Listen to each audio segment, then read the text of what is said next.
This program features live coverage of an African safari and may include animal kills and carcasses. Viewer discretion is advised.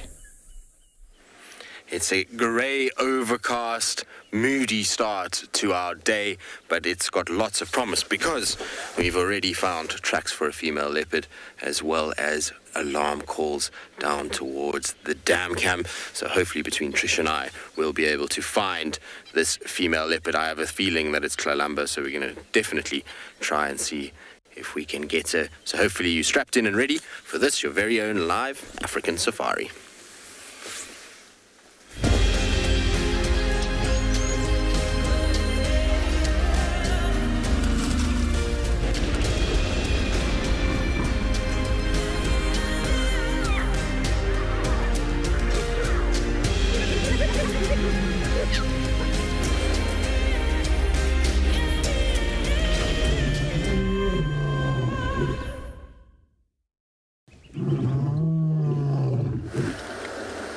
Good morning, everybody, and welcome to your sunrise safari on, like I say, what's a moody morning. It looks like a bit of cloud is rolling in. Apparently it's going to get colder again today, and so it's kind of nice conditions for now, but it looks like one of those days where it might get a bit ugly later with all the cloud. Anyways, the reason why we're rushing is because I heard the alarm calls for Kudu and Nyala not far from where I am right now, and so I'm trying to get into that area as quick as possible. They unfortunately alarm call for so short in comparison to other animals that you got to be a little bit quicker about your approach to them than anything else.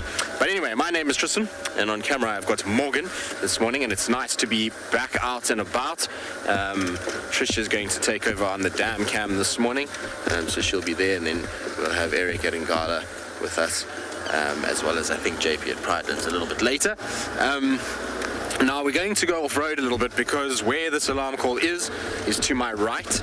It's in this drainage line here in front of Uyatela camp, which makes me think there's been so many alarm calls of late in this drainage line that I wonder, part of me thinks that Kalahari maybe has moved this cub to this drainage. It wouldn't be the first time we've had a leopard use this area for cubs. Karula used to use it regularly. But there's just been so many alarm calls every single day in the same places. It's possible. You know, this is far more in line with where I would expect her. There's a bushbuck there. It was where I would expect her to kind of keep cubs, given, you know, the territories of other females.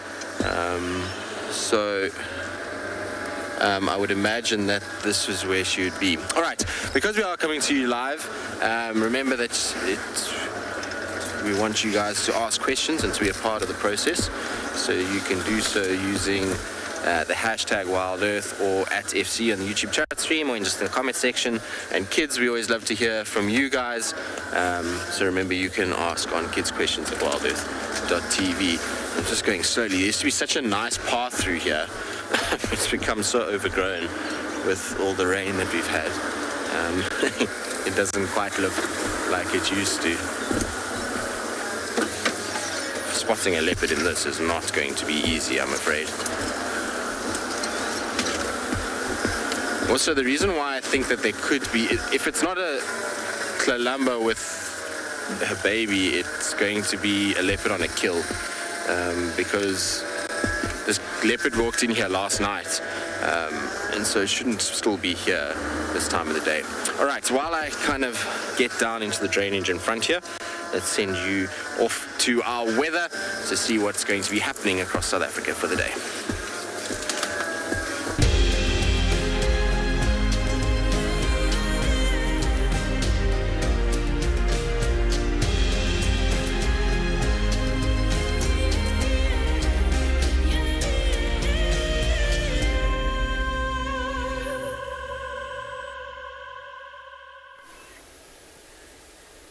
Good morning, everybody. I'm on dam cam duty this morning. It's me, Trishala. I've got nobody on camera with me. It's the dam cam. And as Tristan was saying, there's a possibility that there's a female leopard around. Now that's why I'm actually looking at this side of the dam cam quite a lot, or the dam quite a lot, because last night when we were going down to our rooms, we saw female leopard tracks over the tracks of my vehicle driving into the parking lot, and it was very fresh, and it walked straight down the path that Tristan and I would normally use to get down to the rooms. And so if she was to come out, she would come out on the northern side of the dam. So that's why we're taking a good look over at, not quite there, but on that side. So maybe we'll see something walk through, and that would be amazing. We could help Tristan find this leopard. I can hear lots of birds in the morning, the dawn chorus. The sun is kind of peeking out behind the clouds every now and then.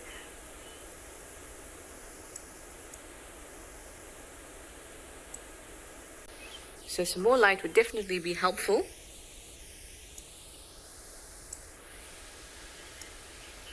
Hi Kay, you'd like to know if Tlalamba would move her cub during the day or at night?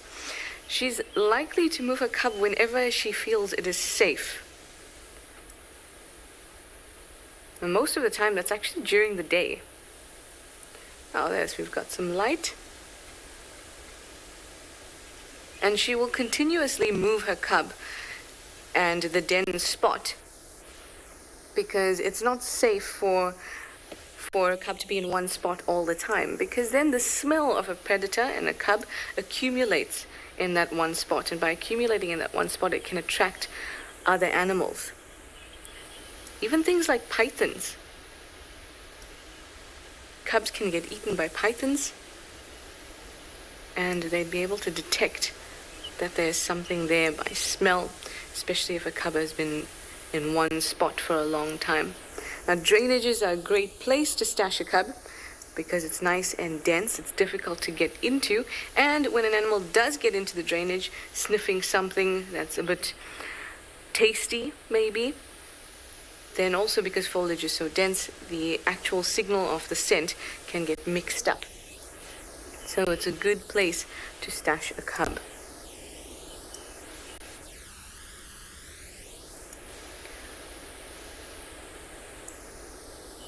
Apart from looking out for the big animals, the predators, trying to help Tristan with a leopard, I'd love to see some elephants come down and an array of birds.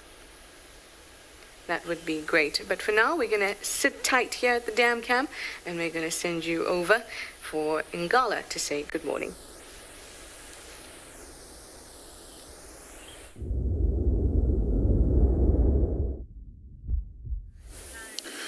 Good morning, everybody, and welcome to And Beyond Ngala.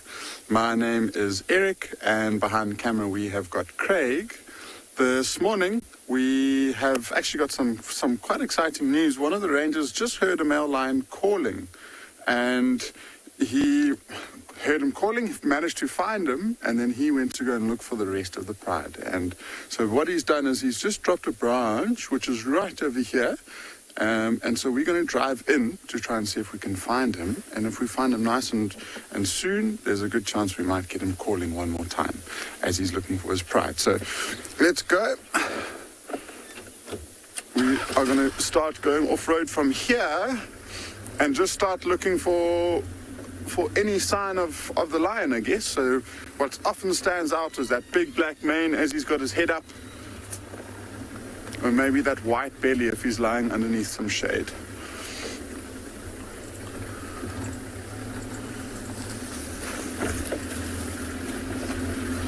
So I'm just going to concentrate on the off-roading tracks that rules set.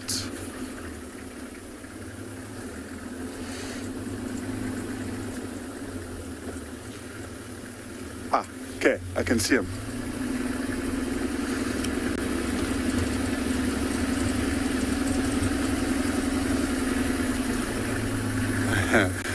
Lucy, I hope you not only crossing fingers but holding thumbs, lifting your feet off the ground. Any good luck charm. Here we go. Let me get into a nice position for you. Oh, he's looking good.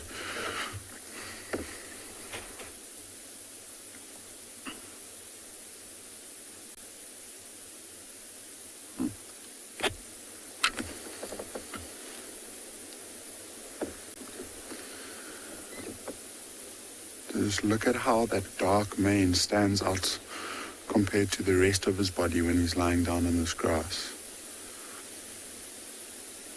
At the moment, he's got his head up, looks like he's responding to some noises.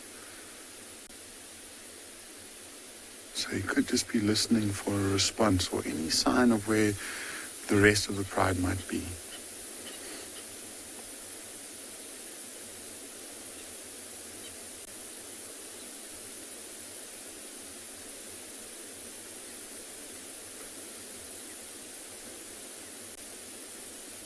So somewhere where he's looking is down towards the Timbavati riverbed. That's where the majority of the pride tracks are going.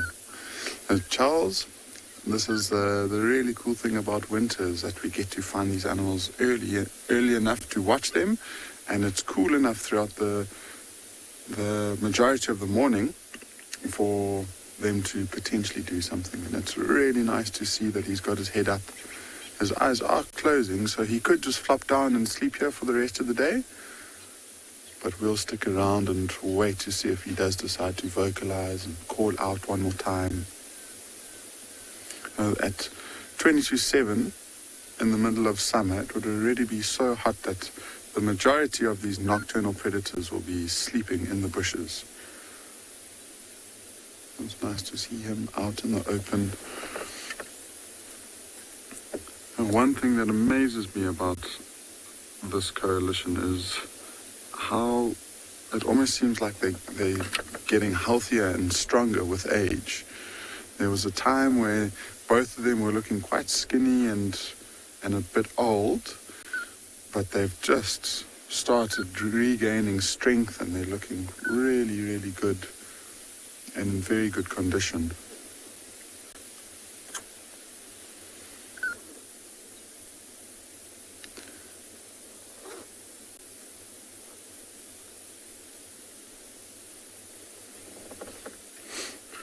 So if we have a very close look at around his mouth, there's it almost looks like white foam. It's a bit of saliva.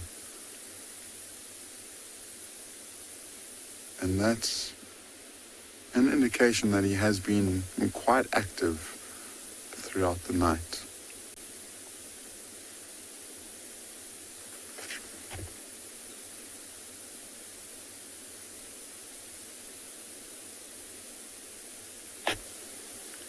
And whilst we're there, just look at the side of his nose up onto the bridge, all pretty much black. And that's from old scars when he's been in fights with the pride of lions, maybe even with his brother. Last night, we think it was his brother that we saw, and he was feeding on a carcass by himself. But if the two of them were together, then they would have fought over that carcass, especially because it was so small, and he might have got new scars on him.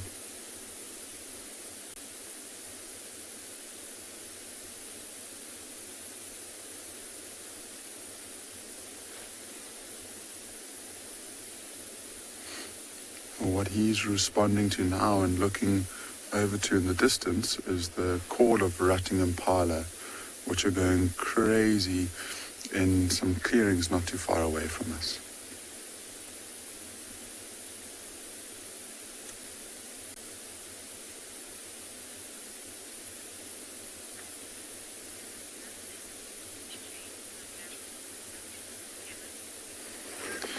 Kevin, these lions' coats don't really adapt to change for winter, and I think the big reason being is that although it is relatively cold in the evenings into the night and the early mornings, in the middle of winter by 12 o'clock in the morning you could be getting temperatures close to 30 degrees. So although it might be a bit cold for them in the mornings, it warms up very quickly, and so they won't need to adapt to grow thicker coats at all. And I think A male lion with that big mane, he's quite well insulated anyway. Here we go. He's giving himself a scratch. Maybe he'll move from here. There we go. He's calling, listen.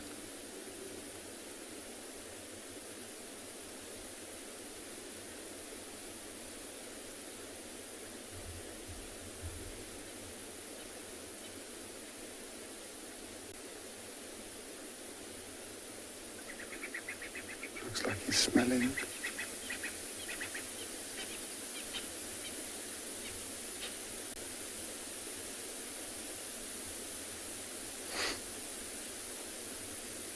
He let out a very low grunt almost, and I thought that was the beginning of a call.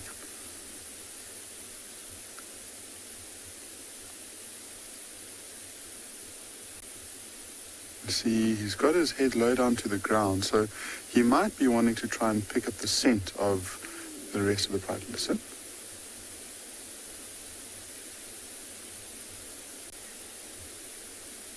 I think he's going to call one more time. Scent marking, watch that tail.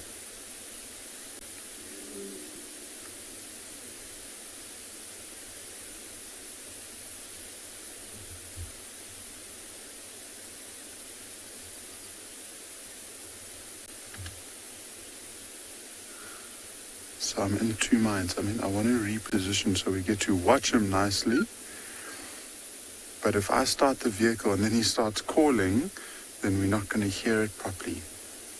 Maybe what I'll do is now that he is moving, I'll try and follow him just so we don't lose him. But as soon as I hear that calling, even if I don't see him, I'm going to switch off just so we get to listen to him.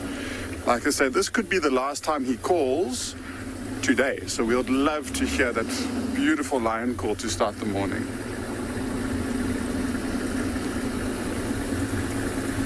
Okay, it's good. I can still see him. This is luckily quite a nice area to off-road in because it's so open. So we just have to make sure we dodge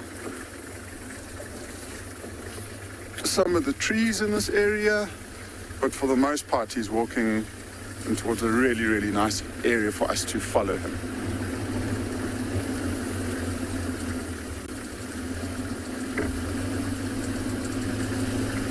So he's straight up ahead of us now.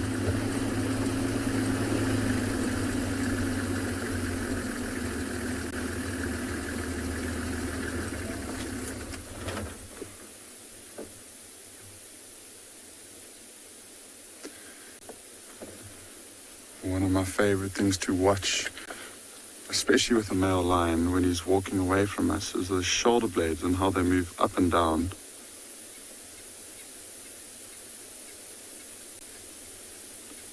He's all of a sudden on quite a mission.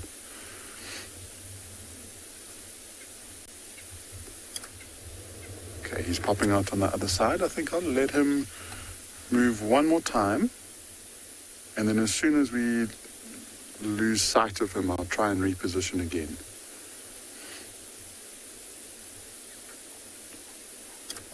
Okay, I think it's time to move just so we don't miss him.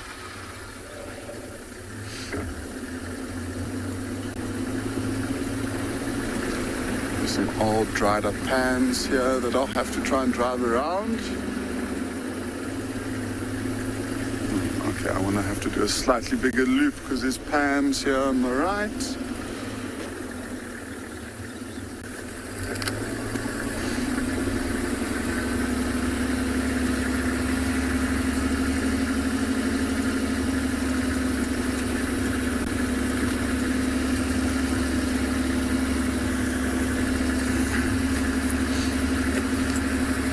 So he is walking through the tree line.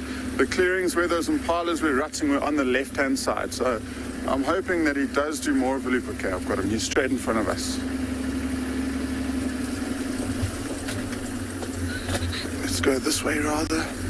Looks like it's slightly more dense to the right. So I'm going to try and stick to the clearings where I don't have to drive over trees as much as I would there.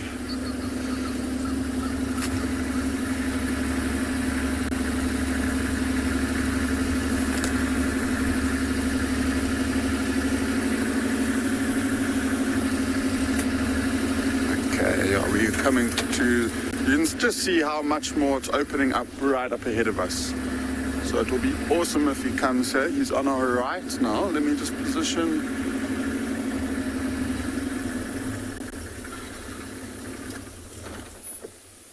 I think that might have been too quick of a view. Let me try and reposition. The way that he's heading, I mean, I'm driving almost at the same pace as him, so ideally I'd like to just loop in front of him quickly.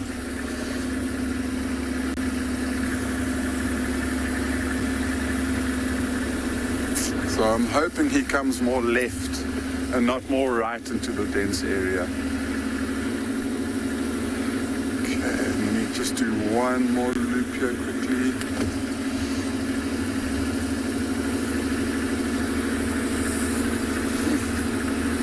Just when you think it's opening up, you turn the corner and there's more and more of these guarri bushes. So if I do have to get to the point where I off-road and have to go over these trees, he's walking straight in front of us. So let's just watch him first. He'll cross in the open here.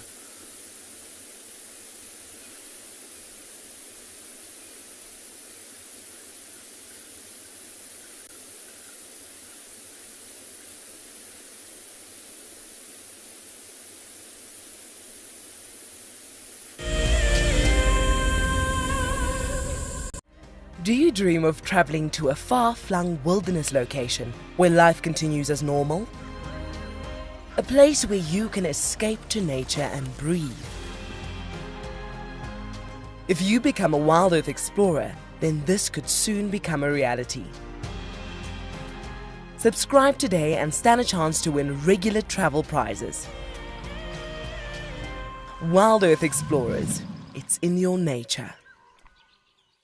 So in 1998, we had this idea to go and put a live web camera on a waterhole somewhere in the Sabi Sands next to the Kruger National Park. And I approached just about every single landowner and everybody thought I was completely crazy until I met Yuri and Pippa Moorman.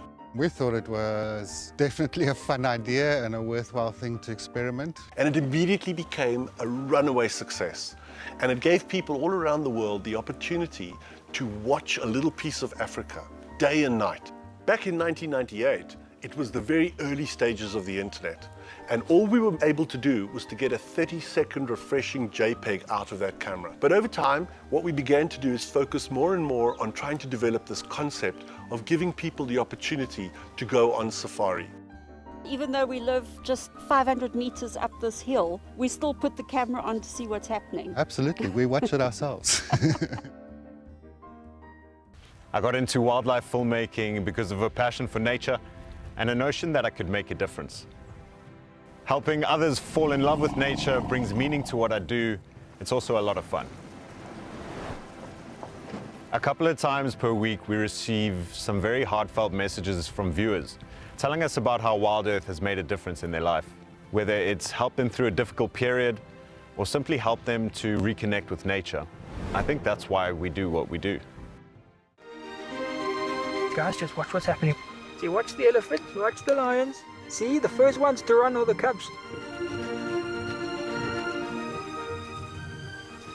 Can you see them? They are right here. I'm not sure how scared you were, but I was quite nervous. But absolutely incredible. Expect the unexpected here on Wild Earth daily.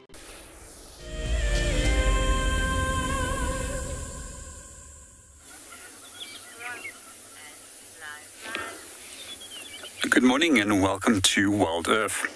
We are live at Eco Training Pridelands at the moment, and we are just about to start our bushwalk. Our plan for this morning is to start from Impala Plains and then progress towards Leopard Dam. In the meanwhile, we've just been enjoying a beautiful sunrise.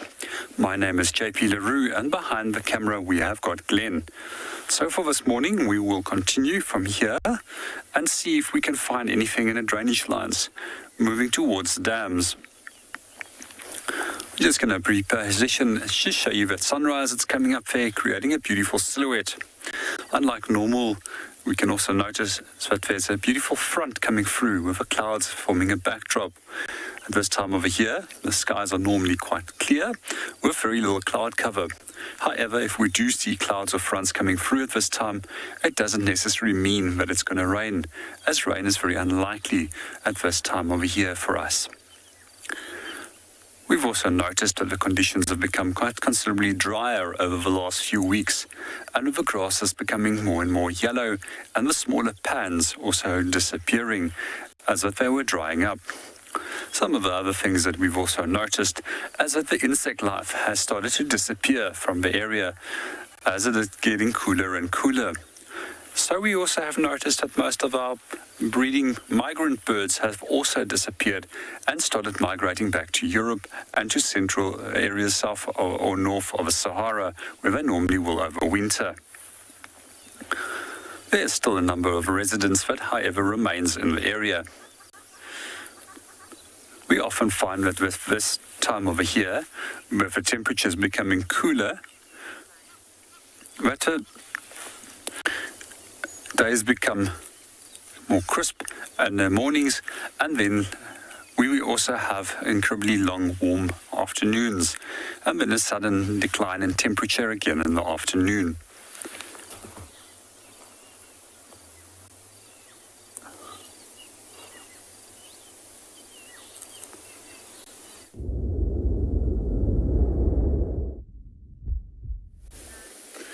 So he has just called. We managed to hear him roaring as he was walking away from us. And he is still moving. So the very exciting thing is Roel has managed to find another few members of the Pride, and he's heading straight towards them. And so we're going to try and stick with him for as long as we can, and hopefully we get to see them joining up with one another. So I have kept my radio on, and if Roel does get hold of me, I might just have to respond to him just so we can figure out where each other are.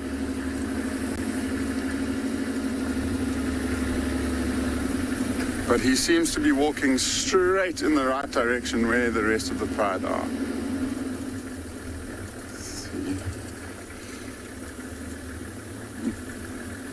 Okay.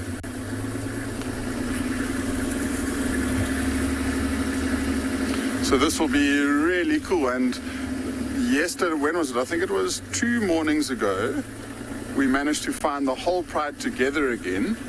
And these males weren't very tolerant of the sub-adult group. And that's what group that Roel has. So if they do see each other, we might be able to see quite an intense interaction between the males and the sub-adults.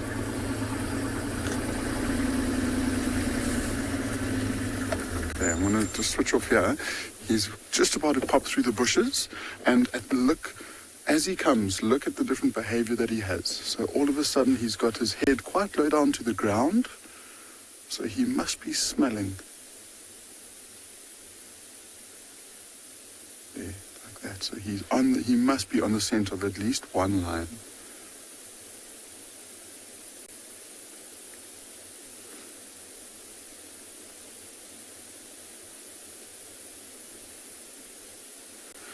So as he called and roared out, about 50 meters away from him were a herd of impala who had no idea that he was there until he started roaring. I'm just going to move forward to get that bush out the way.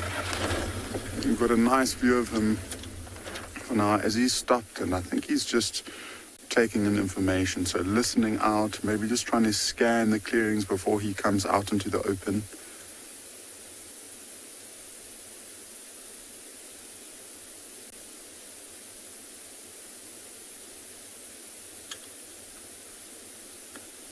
It looks like he's moving quite slowly, but I think he's walking quite quickly. So, Mike, these male lions separate from the Pride quite a lot, actually. And I think one of the biggest reasons is to mark his territory. He's now just laying down.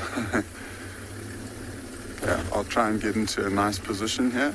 So Mike, he marks his territory and he does these big patrols when he's by himself, sometimes even with his brother. And then when he wants to... You okay there, Craig? when he wants to, he'll just call out and follow them and find his way back towards the rest of the pride. He's in a bit of long grass at the moment. But this is what he was doing when we found him. So I'm hoping that he'll get up and move again.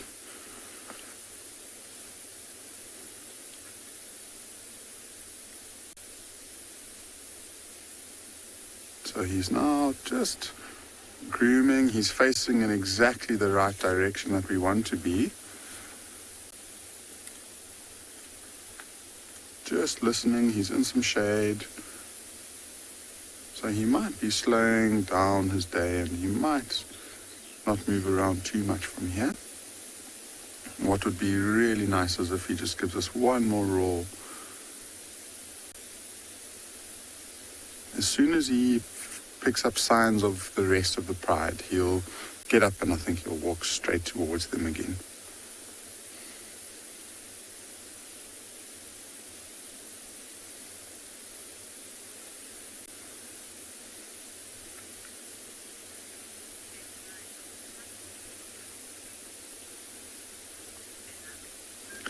Bella, typically when they're on a territorial patrol, they won't hunt, and one of the reasons being is that they are vocalizing and they're roaring, and so they just basically every animal within the area knows that there's a lion around, and so it's not very good for his hunting techniques because he needs to surprise his prey. But in between roars and when he's walking around, he might move from one area to another. And if an opportunity presents itself and it's a nice, easy meal, he's not going to take up the opportunity. So he'll go for it, but he's not going to put a lot of energy and effort into it. He might just chase and see if he gets lucky. Otherwise, he might not even try hunt at all, especially if he's roaring a lot throughout the night. So with that herd of impala who had no idea that the male was here, as soon as he started calling, these impalas were on high alert. They knew exactly where he was. And instead of those impalas turning and running away from him, they just turned and watched him. And they kept a safe distance. And they just made sure that he was moving past the area. And then as soon as they saw that, then they continued to relax and feed pretty much around him.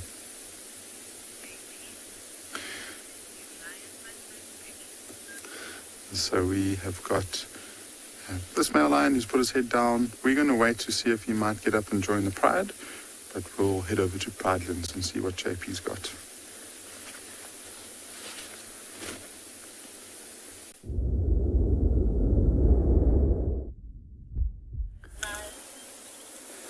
Good morning and welcome back to Pridelands. We've just been enjoying a bachelor herd of impalas.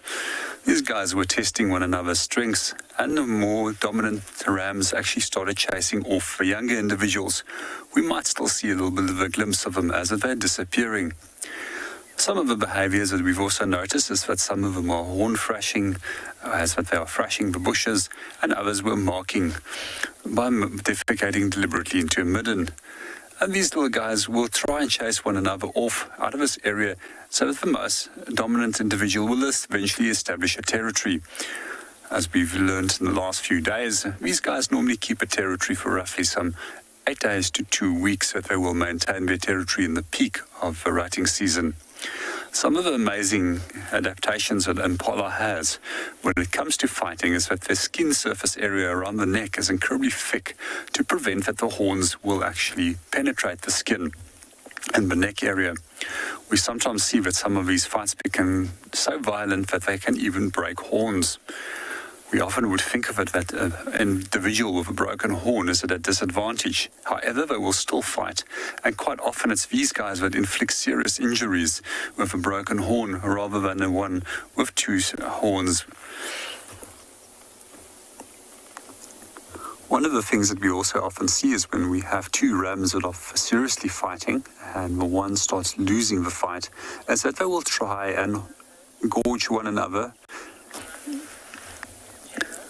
And then what we'll find is that they can often injure one another or seriously or even kill one another if that horn does stab inside of a body, and this leads to internal bleeding. Good morning, Gerald, and welcome to the show. And to ask your question, what we do find is that we have bachelor herds, breeding herds, and then also the single individual males that have their territories. The males have split it off from the breeding herds, and they started very little groups. And from that groups, we'll see that there's individuals that will start setting up breeding herds with the females, where there's a single male forming a small little harem. Sometimes that harem might be up to as much as 50 individuals that we might see in a group. All depends on how good the quality of food is in that area, and how effectively he can defend that against other males, and also other aspects that will determine if there's water close by for them as well, will determine how big the breeding herds are when she comes into that male's territory. We also often hear the males at this time of year, and you'll hear how they bellow and belch, chasing one another off, as well as herding females. Not a very attractive way of displaying, if we had to put it in human terms, if you have to approach a lady by belching and bellowing and trying to chase her into your area. But for impalas, that seems to do the trick.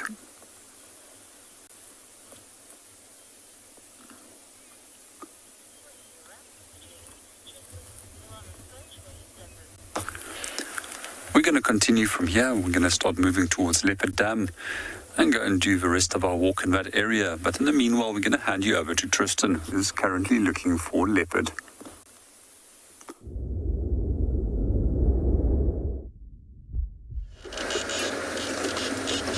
Well, JP, hopefully you'll find lots of nice things on your walk. We haven't found anything yet.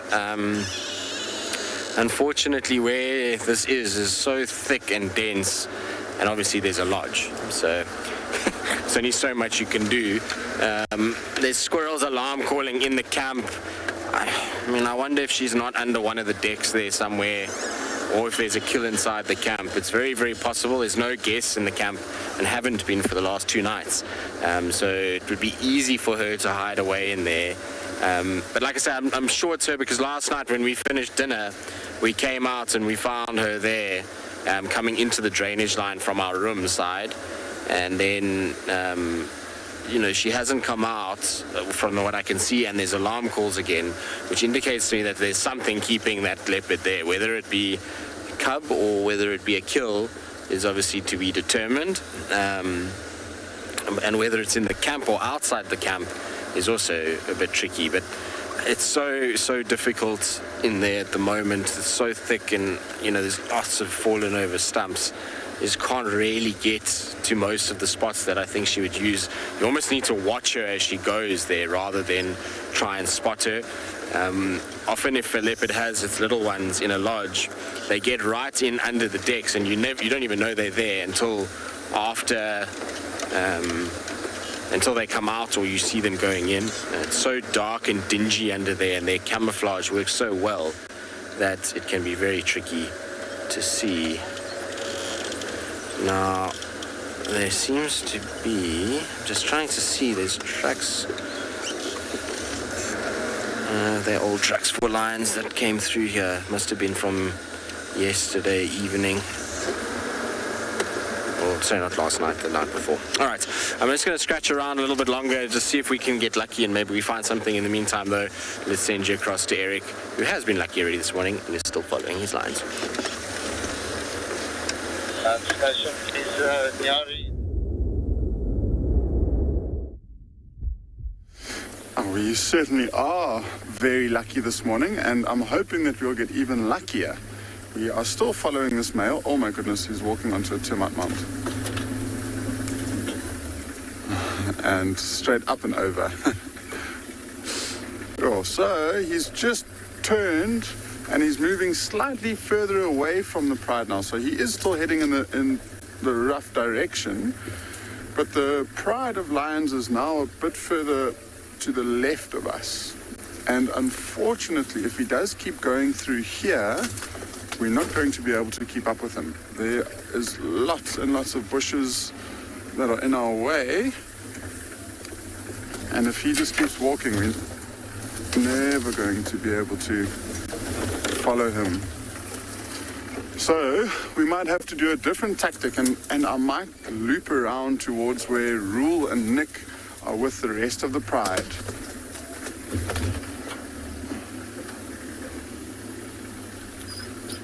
Yeah, you see, I think we might have already lost his visual. I'll keep driving along this game path for a little bit, and then I might just try and loop around back towards where Rule is with the rest of the pride.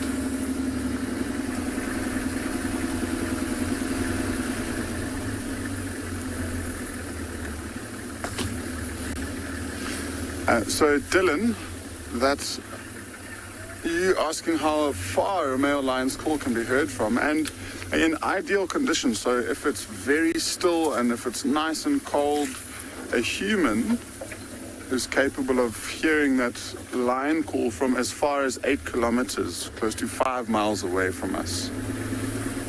If it is a lion, I'm sure they can hear almost double. You see, guys, I think this is unfortunately getting too dense, and as I lost view of him, I wasn't sure where he was going, so he could have again changed direction. So we could be just driving around in circles. So I am actually going to pull the plug on following him, and I'll try and see if we can loop around towards where the rest of the pride are. They're within the same area, so they're all in between the roads and the river here.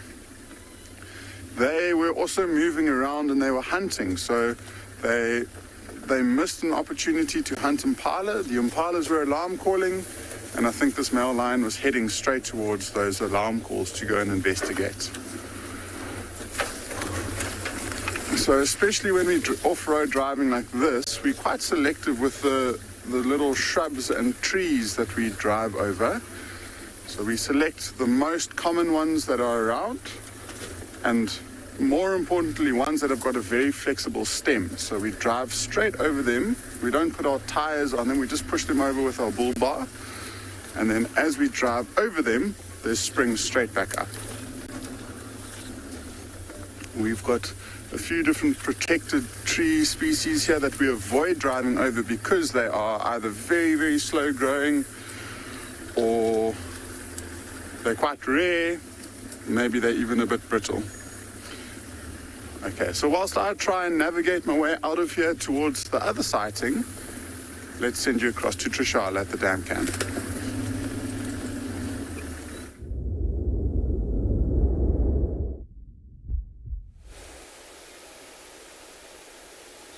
I know all about navigating in those types of situations, and it's very easy to get it wrong and knock into some stumps.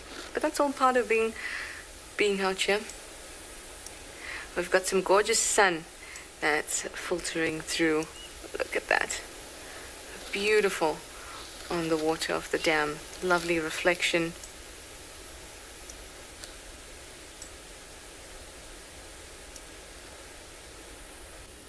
Very nice. The hippos are not at home today.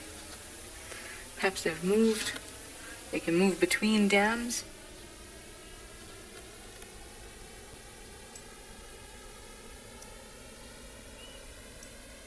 Hi, Lily Pan. You'd like to know if there's any kind of grass that we have that is actually toxic. Off the top of my head, I can't think of one. There are grasses that are different, have different nutritional value, but I can't think of one that is particularly toxic, as opposed to just being invaluable in terms of nutrients. So when we talk about the value of grass, or the nutrient value of the grass, we're talking about things like whether it's palatable and whether it is actually full of nutrients. So green leafy material, or the more of that a grass has, the more it can photosynthesize, and so the more sugars it would produce, so it make it more nutrient rich. So things like buffalo grass, they can be quite nutrient rich, but then things like a carrot seed, quite nutrient poor. And that's because they have very few of those nice flat leaves that can actually reproduce, can actually photosynthesize and produce sugars. And the more of that they produce, the better it is for the animals that are eating them. So there's lots of grasses that have a low value in that sense. Then tall red tops as well. If you can imagine, like I described, a grass that doesn't have lots of leafy green bits to photosynthesize with, those would be those of low nutritional value. But I can't think of one that is particularly toxic, like you asked. But all grasses have defenses, just like trees do. But the difference with a grass is that because of the way it grows from the bottom up, not from the apex out, like a tree does. The grass needs things to feed on it in order to make sure that the dead bits, so grass grows like your hair. Imagine like that. So the ends of your hair die out quickly. Now, just like that, the edges of the grass, the bits that we see that are reaching up to the sky, those will die before the parts at the bottom.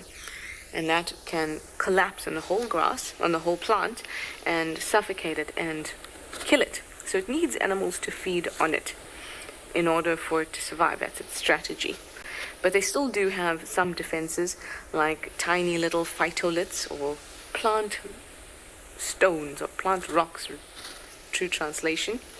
These are tiny little bits of silica that are in the grass that if a herbivore eats too much of it, it's going to damage its teeth. So grasses too have defenses, but I can't think of one that is particularly toxic in a way.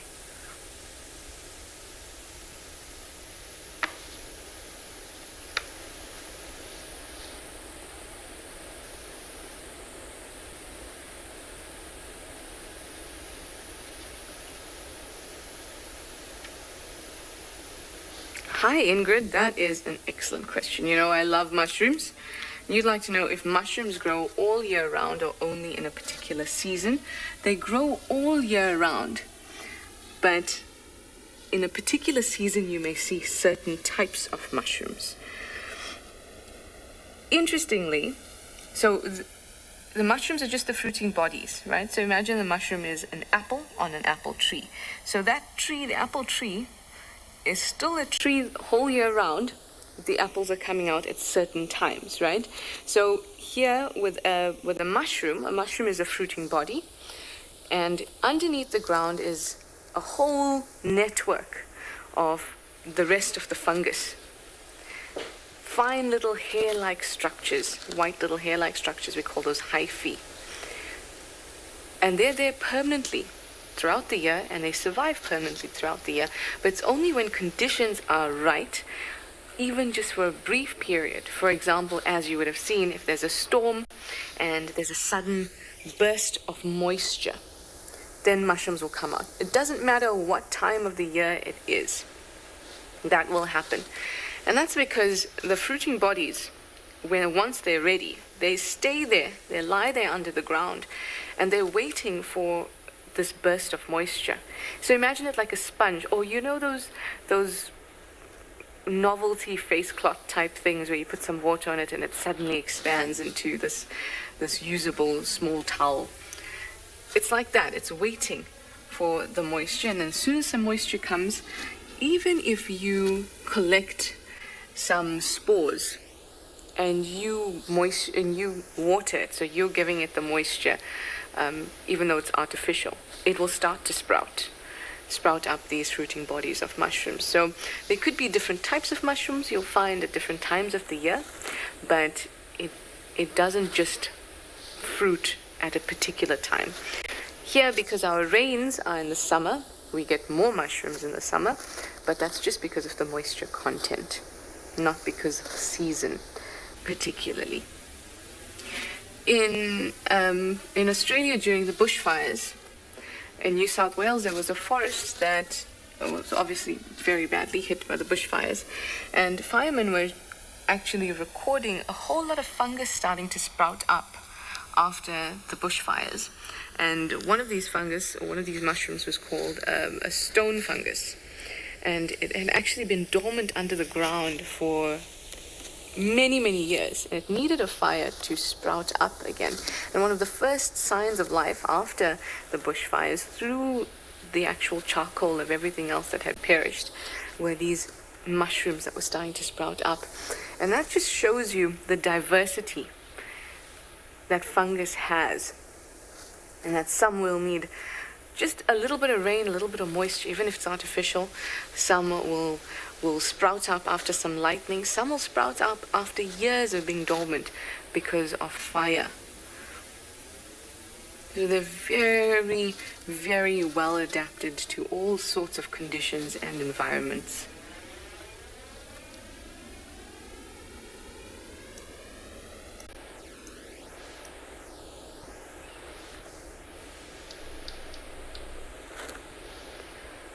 I really, really do love mushrooms. They're such incredible creatures. I say creatures because they're not plants and they're not animals, and their cell wall shows that they have a bit of chitin in their cell wall.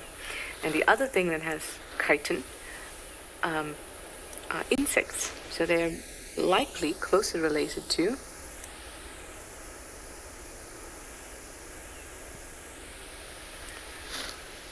So imagine that mushrooms are more closely related to insects than they are to plants. Pretty cool. Keep your mushroom questions coming while we wait for some animals to come visit us at the dam.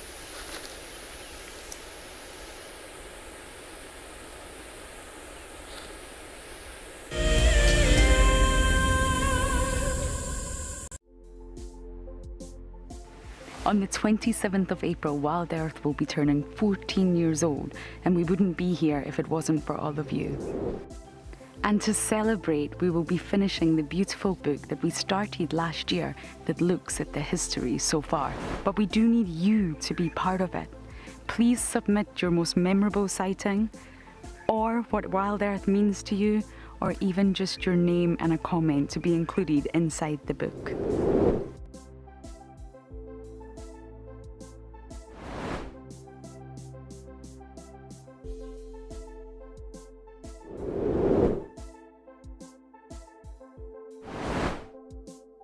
Head over to the website to add your name and reserve your copy. And a big thank you to all of you who have contributed to the book so far.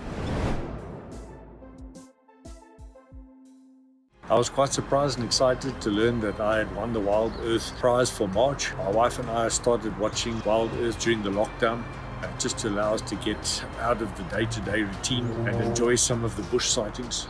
Our favorites, of course, are watching the birds when they show them sometimes, and especially the leopards. That's always nice to see on the show. She will definitely be going with me, and I'm sure we're going to enjoy all aspects of the prize, as we don't get out into the bush often enough. Thank you very much, Wild Earth. Hi, my name is Tristan Dix, and I am a guide here at Djuma Private Game Reserve for Wild Earth. We love connecting you to the African bush, and we always look forward to all of your questions. If you want to ask a question on Wild Earth, you'll need to register on the website. Once registered, go to our live safari page and submit a question below the live feed. Catch up with me on Wild Earth. We have a baby pangolin, a baby pangolin. This is off the charts. This animal is about from your fingertips to your elbow. That's the total length of this animal. This is unreal. This is unreal. This is unreal. This is like now my 4th Christmas in a week. We should do this more often.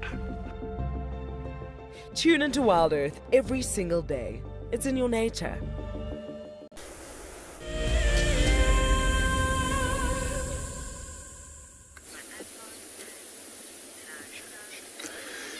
look who we've just managed to find again. And so we are with the sub-adult group that I was talking about. And just look at how the two of them have got the ears pointed in exactly the same direction.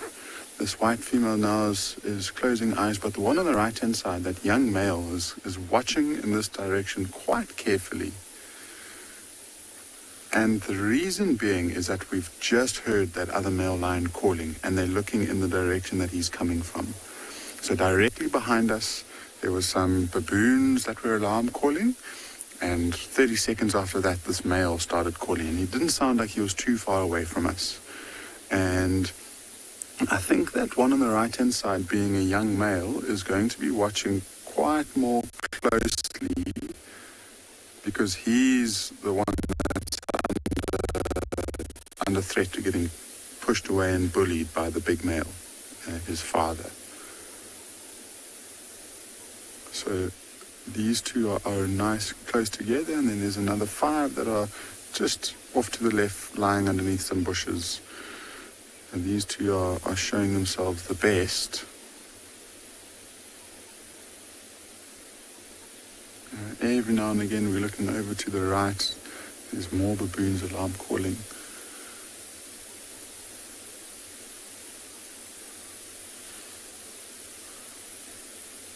Yeah, that sounds like they're going crazy. So I think this male lion is walking along the tree line of the river.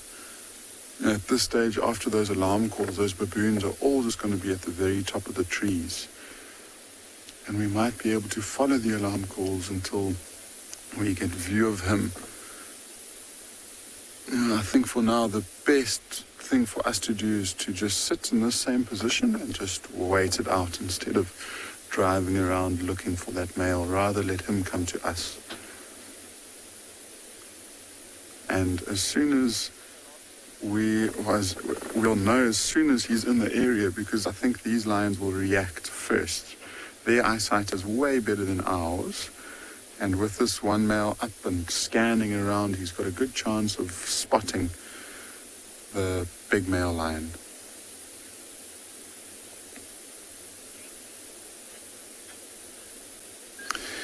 So whilst we wait for this male lion to join us, let's send you across to JP at Pridelands.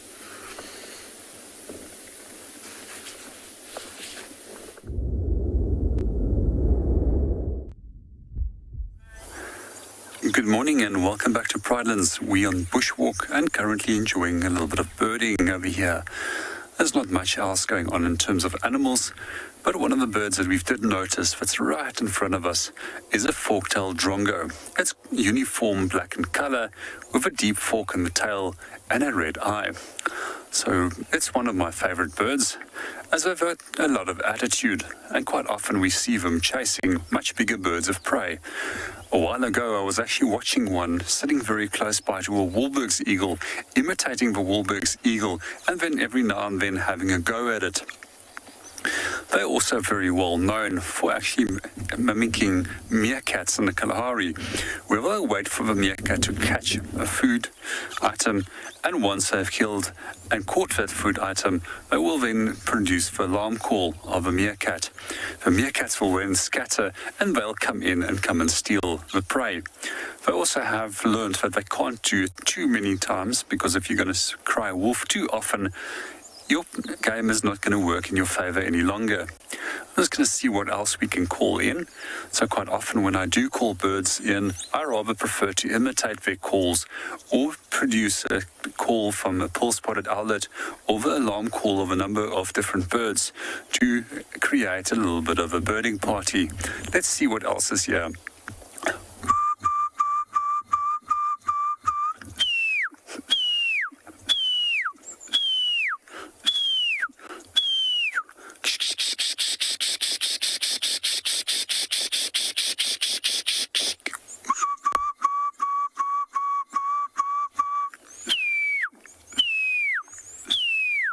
We've got some blue wax bulls that has come in quite large numbers. We've also got some non-breeding plumage weavers. Those are the dull yellow ones. And just below those weavers, we've got another little black and white bird that is coming up in the branch, which is known as a southern black tit.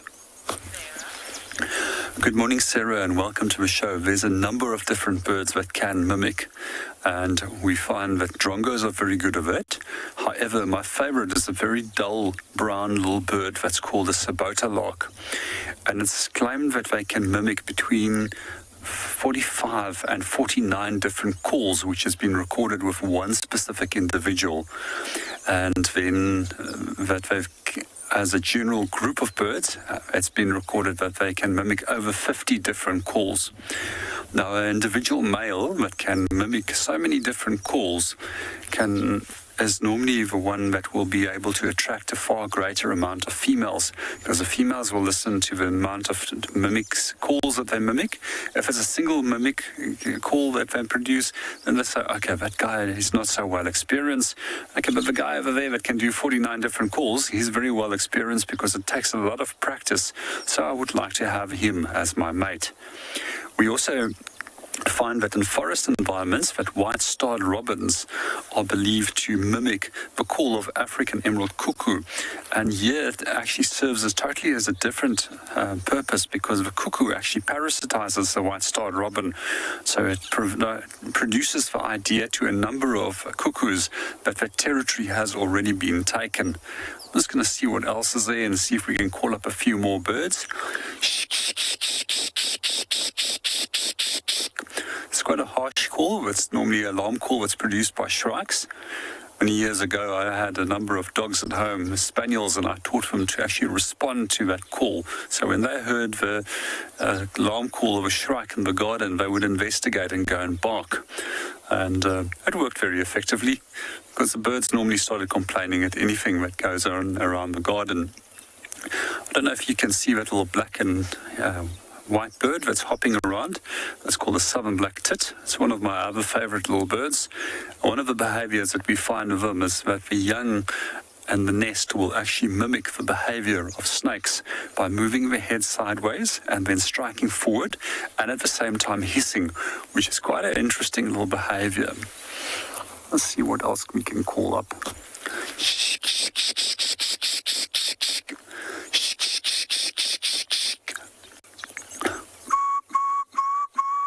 This little blue waxbill that's just landed right close by to us over here on this branch. I don't know if you can see it. So for me, this is one of the stunning little birds that we have over here, a little seed eater that's known as a blue waxbill, which has got a brown upper parts and that beautiful blue, soft blue, powdery blue underparts. That's just flown off.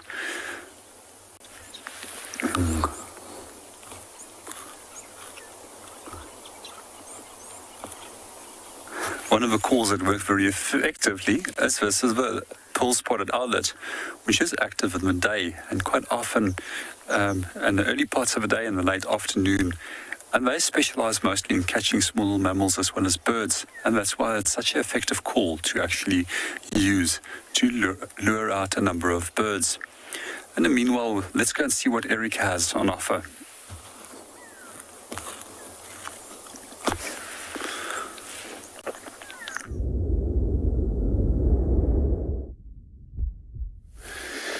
So, since you left, we had two other individuals join us.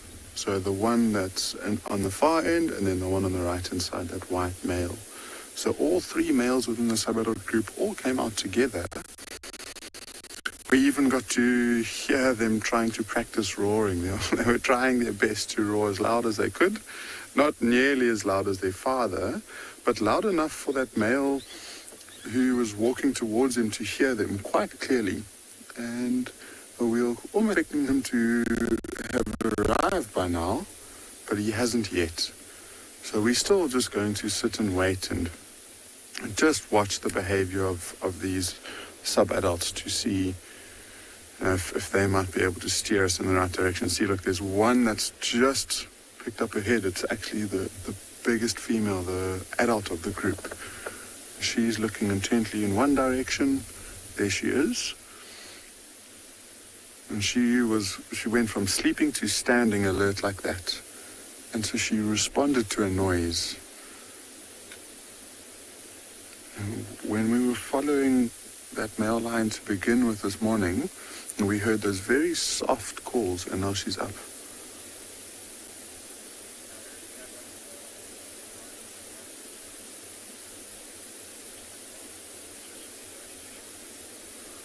Okay, Nick has just told me that what they might have been responding to was one of the other sub-adults within this group. But let's see what happens. I mean, as soon as this female gets up and moves, 9 times out of 10, the rest of the group will follow. So it looks like they are wanting to follow the mother. And at this stage, moving slightly further away from where that male was calling from. And the mom has just stopped up ahead of us, looking still in that same direction. Nick, who had just left the sighting, saw that lion straight towards us. So she would have heard them when they were attempting to roar, and if she was by herself, she would have wanted to run straight here. And so they're all watching that female disappear for now.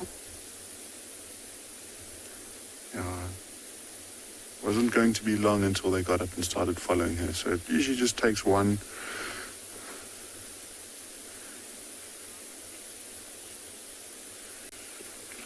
Shiraz, so the dominant males within this area, the Ross males, control the pride that we're looking at. They're called the Birmingham Pride.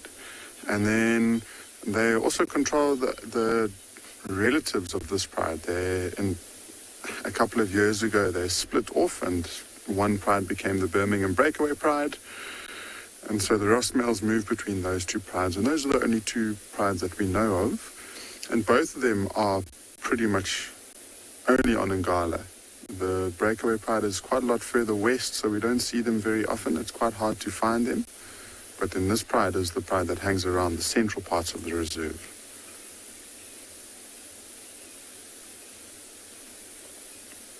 And they're all running now.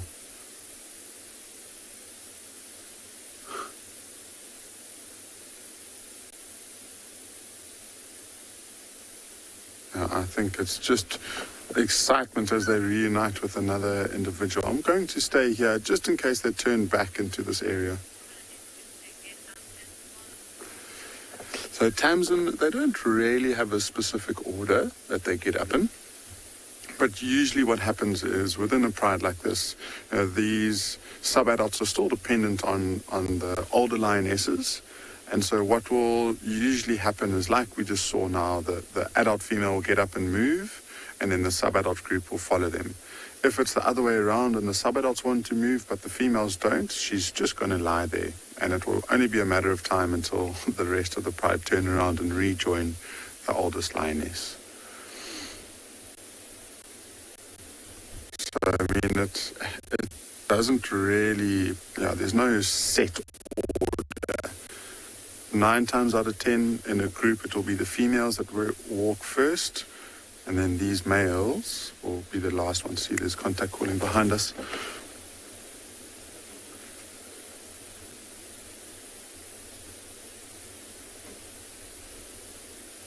So now they're both moving. Still no sign of that dominant male lion. But as soon as they move, I think I'll reposition and try and follow these two.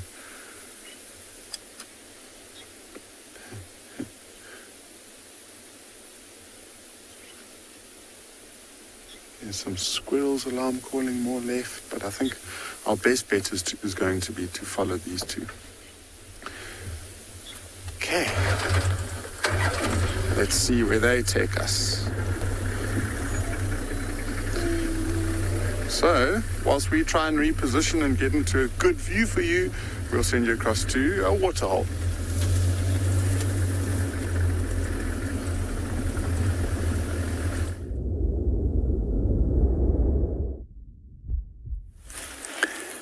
Good morning and welcome back to Pridelands. We're just busy enjoying a sighting of a giraffe bull that came down towards the dam. It seems as if he wants to come and drink, but at the moment he's nervously looking around to see if there's any potential threats. They normally will do that before they approach, because they know when their heads are down to drink, they are in a very vulnerable position. Let's see what he gets up to. But in the meanwhile, we're also just going to allow you to enjoy the beauty of the surroundings and listen to the bird calls in the background.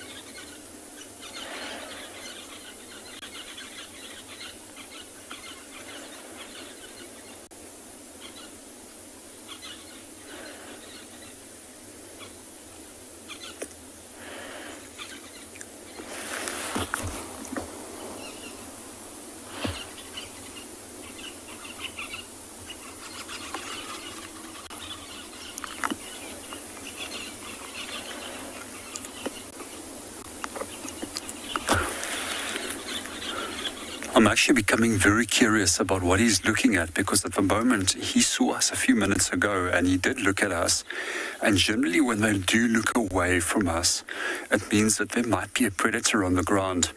So what we might do is we might just reposition and take a short walk in a bit and see if we can go and investigate in that area and see what it is, what has caught his attention. But now it seems if he's relaxing again. Now he's stopped staring and he's going on as normal.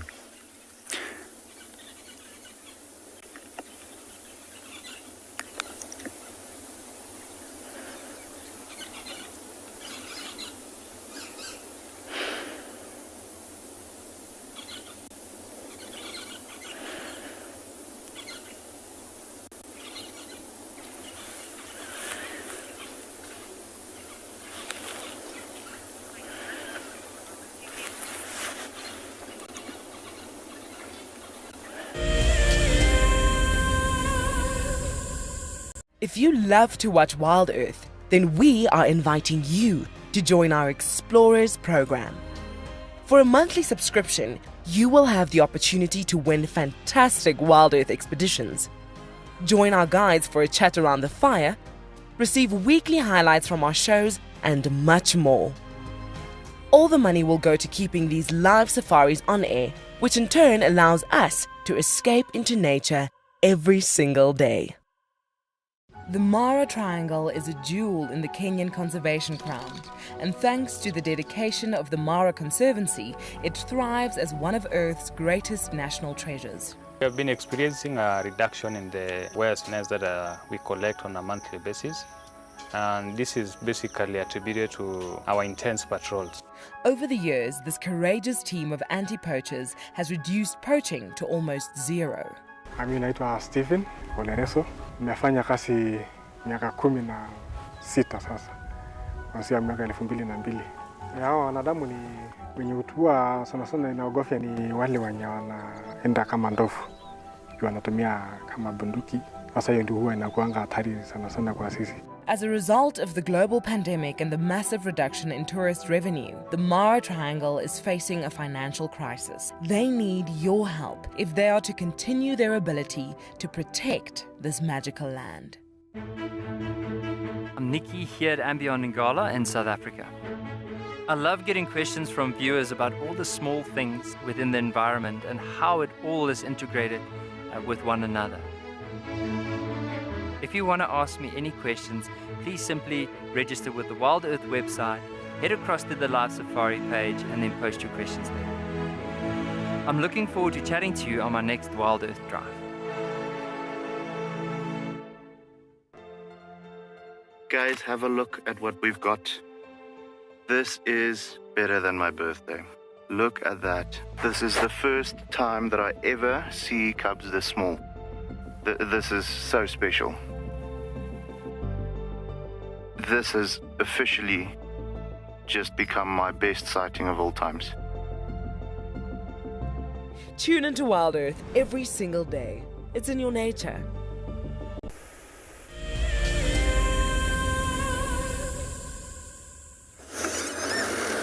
Well, unfortunately have left the area where we had that alarm call and those tracks, not because we didn't want to, but there's a very, very good reason for it. As much as I'm desperate to see Kalamba and even that cub, there's certain aspects that you've got to take into account, and you've got to be safe about it and also not stress her. And where that is, given the nature of the kind of environment there and the thickness, I looked around a little bit, walked, couldn't find tracks, and it just sounds like everything is inside the camp, and I don't want to get to a point where we stress her out and she feels like she's cornered or something like that and is then aggressive. So it just didn't feel right walking around there. And like I say, sometimes you've just got to know you've got to pull back a little bit. It's not always about what you want. It's always about us pressurizing them. If they have a space, and especially a first-time mom,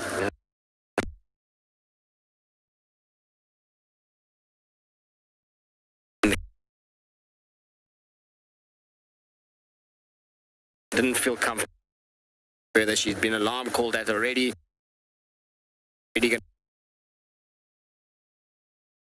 And so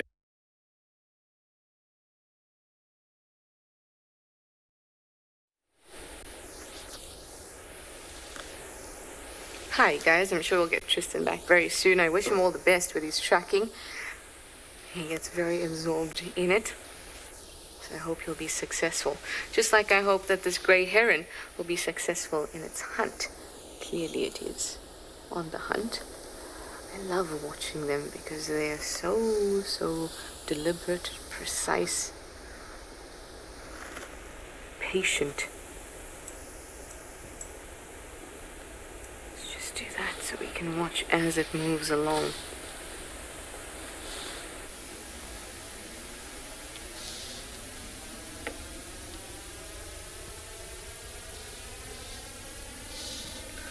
So they'll be looking for fish, which would be, I guess, the big prize, but basically a whole lot of aquatic animals.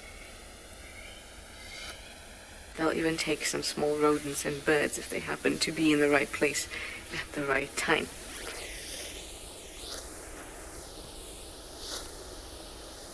So I hope that this one will be successful. It looks like it's the first hunter at the dam this morning.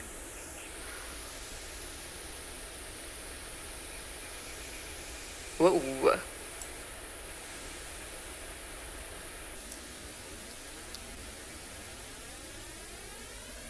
It's quite ninja-y. Slow and steady and in sudden turns. Look at that.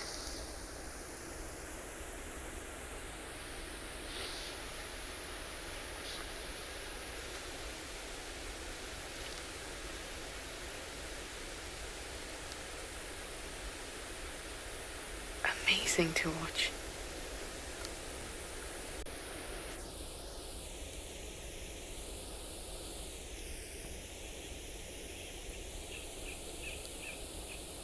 They usually are found on their own. Sometimes you can find a few together, but usually they're solitary.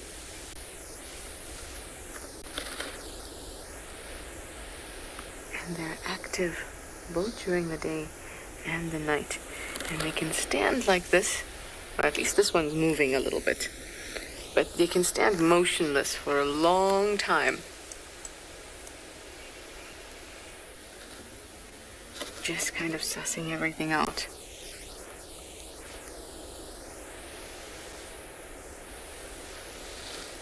Oh. Out of the dam we go. I knew it. I knew it. Not that this heron would not get its catch, but rather that Tristan would.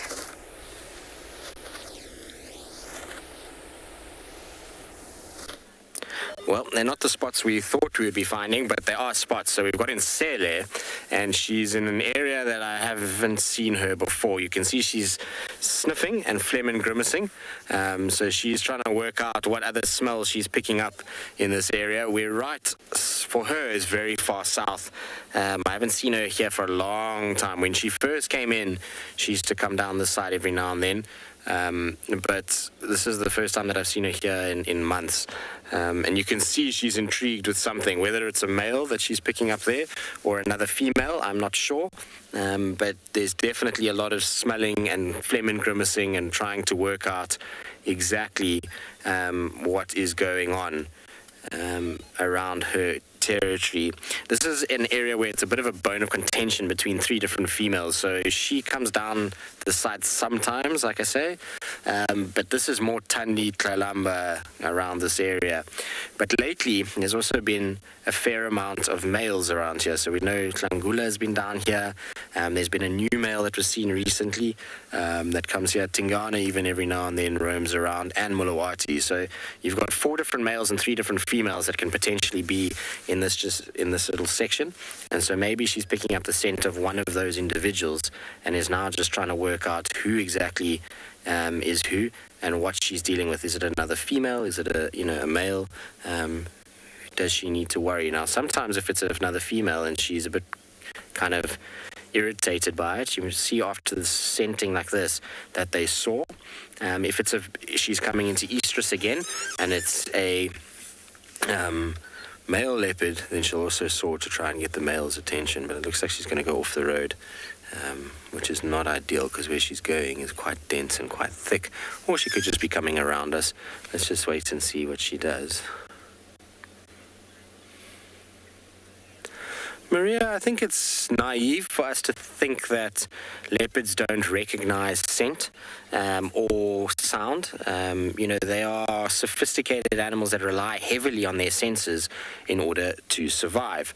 And so when a leopard has, walked around and it's smelt other leopards and it uses that to stay alive, I'm pretty sure that they're able to pick up scent and remember it, whether that be a car, whether it be, a person, whether it be another leopard. I'm pretty sure they're able to tell that there's slightly different scent to everybody. Whether they analyze that scent as much as they do for other leopards, probably not. You don't see a leopard walking on a human track and then phlegm and grimacing. Well, I certainly have never seen it. But with other leopards, that's the data that they really want. They're not that interested in humans and what we have to offer. All right, let's try and see if we can keep up with her. It's quite thick in here and it's not easy to follow a leopard in this area, but we'll try our very, very best.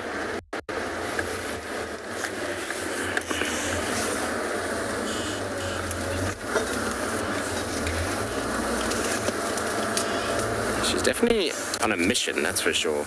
His nose is to the ground the whole time. All right, so I'm going to try to keep up with her and see where she goes. In the meantime, though, let's send you back across to JP. Apparently, he's got something to show all of us.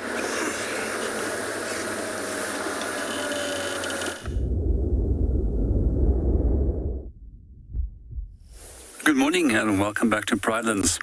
At the moment, we're still at Leopard Dam and we discovered another leopard track over here. And in the last few days, I've actually noticed an increase of the tracks of this specific male leopard in the area. And it seems as if he's actually set up a territory in this area because we noticed where he's spraying urine as well as where he's often been defecating over the last few days, which is all means of actually demarcating a territory. So if we look at the track over here, this is a back part of a pad, and we can just see the 3 lobes in the back, and then the very round toes. This is a front foot that we have over here. It's generally much larger and broader compared to the hind foot. But if we go into here, we'll actually notice a back foot. And it seems we've got 1, 2, 3 lobes over here, and you can see that it's much narrower compared to that. And here we've got another front foot, but this front foot is going into this direction and the hind foot is going into this direction. So he's actually backtracked on his own path and walked back on this footpath. Maybe this is what our giraffe saw and upsetted him for a few seconds. But we're going to go and have a look. But giraffe in general isn't too much concerned about leopard because they know that a leopard is too small to go for them. However, there is records of young giraffes being taken by leopard and being dragged up into a tree. But that's normally a very large male that would have done that. The only real threat that giraffe really has in an area like this is generally lion.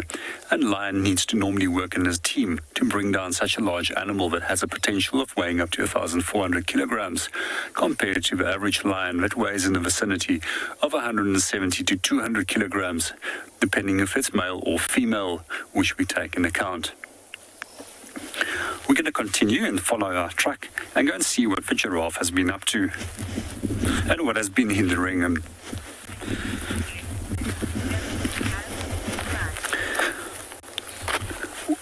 While we follow up, we're going to hand you over to Eric, who's currently located on lion.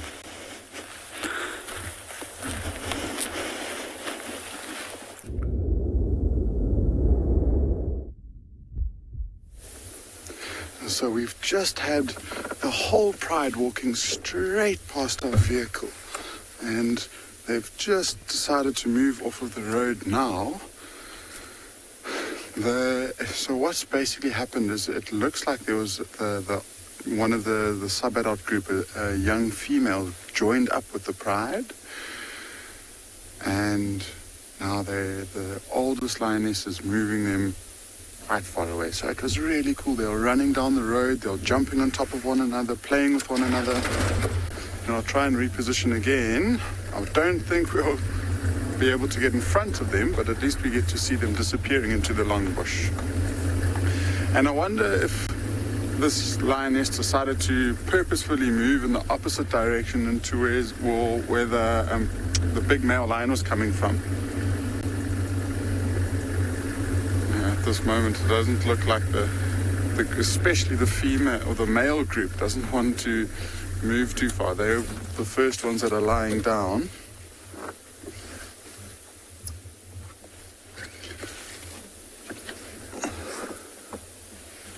But they are slowly but surely following the rest of the pride.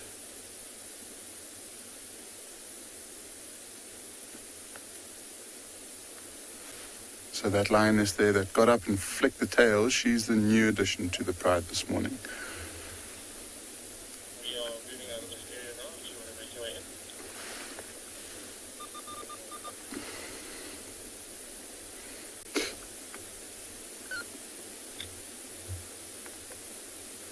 in? And this lioness that's coming into frame, still on the left, got quite a droopy ear, so it must have got damaged when she was feeding in some way.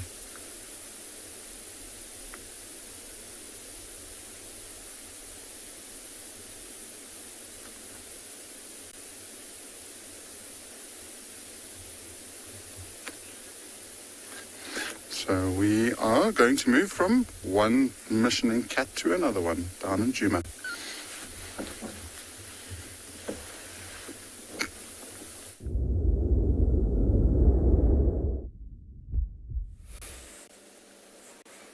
She is on a mission. She stopped briefly now. She's very, very, very intent on listening to things. She walks like 10 meters and then she stops and listens, walks 10 meters, stops and listens. So I don't know if there's maybe a prey animal coming up that she's hearing. Maybe she's hearing impalas or something like that. But she's definitely very, very aware of her environment. So it's been interesting kind of following her. What's amazing is that she got to a certain point, smelled like that, and her whole direction just changed. She immediately cut northwards, away from that scent, probably. Like I say, I suspect maybe that it's a female. I'll try and stop here because it's quite pretty actually seeing a leopard kind of moving along through the open grass, and we don't often see them in such an open sort of clearing. A lot of the time they're in a lot thicker stuff than that. Let's see if she stops again. Often then they walk a little bit, they get to a point and then they stop and listen. There you go. Just figuring out her environment and wondering whether there's anything. And this is a good approach when you're moving through these areas, because places like this will have a lot of duiker, steenbok, those kinds of things in them. And it will pay for her to just walk slowly and listen, walk slowly and listen. Eventually she can pick up potential prey animals. Also, if there's another leopard in the area, She doesn't want to just be rushing around because she can bump into it and get caught out. There's a lot of lions around at the moment as well. So she needs to be careful in long grass like this, not to kind of attract too much attention to herself too quickly. So it's a very, very common practice to watch leopards do what she's doing right now, which is this kind of slow walk, stop. So, Lisa, it's an interesting question because I haven't been able to find a definitive answer yet. Because a lot of it is to do with conditions. Scent mark, if it rains, is washed away pretty quickly. Depends on, the amount that's scent marked, the vegetation that is scent marked. I haven't been able to find what is kind of definitive in terms of time frame. But I would imagine that it would be a good couple weeks that it would last. Obviously, and that's in dry season, in optimal conditions. In the wet season, if it rains, then it's gone immediately, basically, or diluted heavily. So, I think it just really is dependent, and that's maybe why I can't find any sort of info on it in terms of exactly how long it lasts for. I'm sure somebody's done a control test on cats and things like that as to, how long a scent does last, but I certainly found anything on leopard specific in terms of scent lasting. Hello, girl. She's so pretty. I like Insele. I know she's got the one eye and sometimes looks a bit horrible, but I think she's a pretty cat. What have you seen now, girl?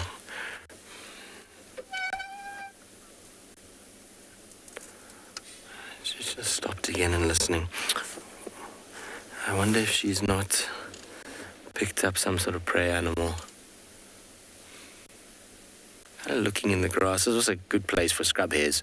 These are where they kind of come and lie up during the day, in these kind of little thick grassy sections. The way she's looking is almost straight into the grass.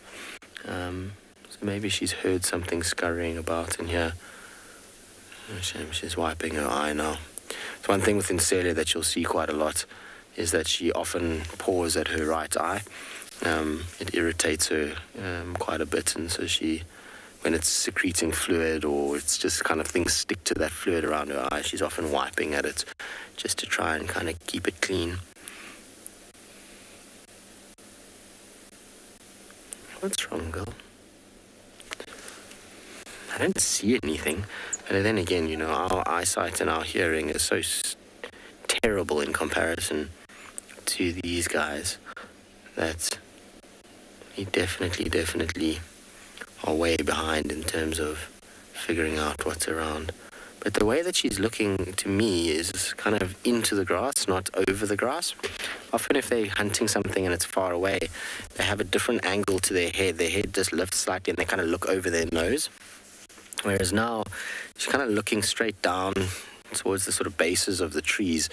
And maybe that's her technique, is that she knows things like duikers like to sit under trees and get a bit of shade. So those are good places to always check. Especially if you can see a little patch where the grass is flattened, you'll often see a leopard go there and then sniff around, and from there they zigzag. And that's because often with steenbok and duiker, they are territorial. And so if they can pick up the scent, they know that animal can be fairly close by, and they can potentially track them down with their scent from there. Just definitely listening though. Pretty with a little shard of light that's just come through briefly. It's not going to last long.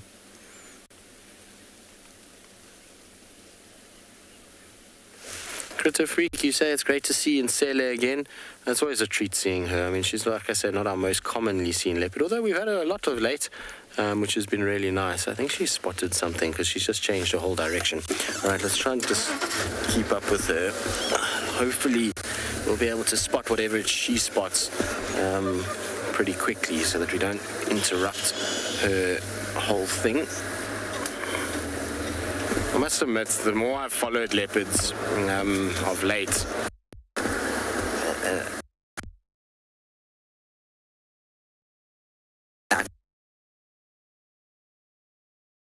become quite hunting.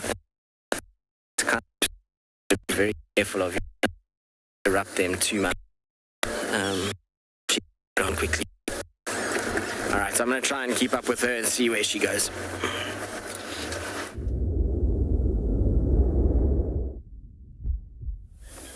Good morning and welcome back to Pridelands. We were still following up on our leopard and actually noticed that it went into a totally opposite direction as that we thought that the giraffe had saw something.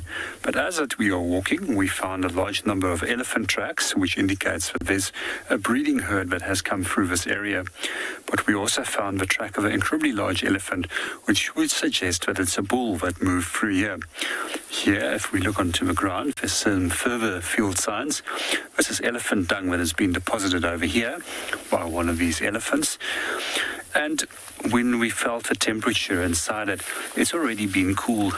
If it was still fresh, it would have been nice and hot. And we know that these guys have been left, or has already left the area a while ago. But we've also noticed quite close by to the elephant bull, this track was actually a large amount of urine. And here we can see this little urine trail that's starting. And it actually goes for several meters further down the road. And this is generally a good indication that we have elephant bull that might be in must. Because when they are in must, they often will dribble and create these long trails of urine. It's said that they can actually dribble up to 400 liters of urine in a single day when they're in full must. So for those of you who are not familiar with the term must, it's a word that comes from Indian language, from Urdik, and it actually means irritable. And this is when we find that the elephant bull has an increase of testosterone up to 6 times the normal level, and they're actually looking for females. Their whole function at that time is to reproduce. And this condition might actually last for a few days, up to several months. And what I also find quite fascinating about must is that you can actually switch it on and off. So if you're a young elephant bull and you're walking in this area and you actually detect that there's a much more dominant bull in the area, which is in full must, and you know that he's bigger than you, you're going to switch off that must as quickly as possible and get out there, because the chances that he's going to try and kill you is very good. And what we also find quite interesting is that younger bulls that are in must compared to bulls that are not in must actually has an advantage in terms of strength, just due to that surge of testosterone that's inside their bodies. We're going to continue and we're going to see where he comes from and what else we can find in the area. Here we can still see the whole drag mark of the urine, or dribble mark, as he walked. So in the meanwhile, we're going to hand you back to Tristan and the leopard that they just located.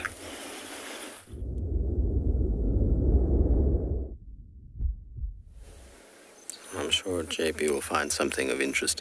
It's the nice thing about bushwalks, and even at this time of the year, you've got a lot to look for and talk about. Anyway, still with Nsele, you can see she's very upright and very focused.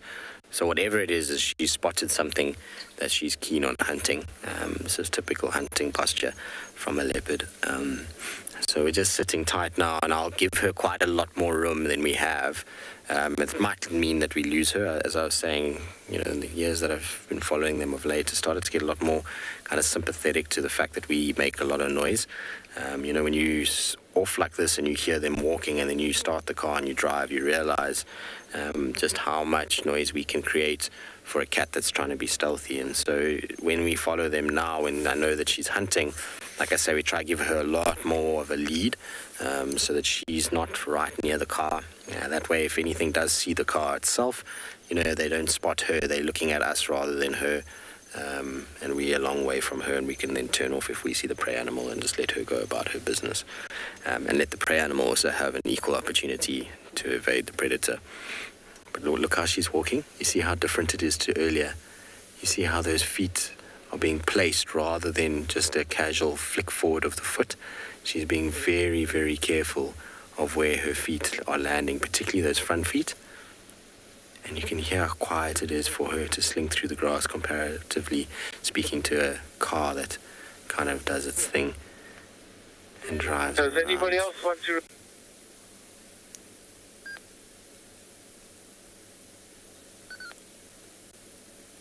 watching. I don't know what she's seeing. I can't see anything yet myself. I suspect that whatever animal she's after, it's fairly small. I don't think it's impalas. I suspect that she's going after something like a duiker. That would be my gut instinct.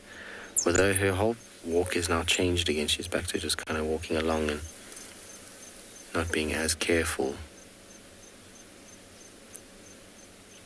Look at that camouflage that she's got. Isn't it cool? There's nothing better than watching a leopard slinking through the grass. I absolutely love it.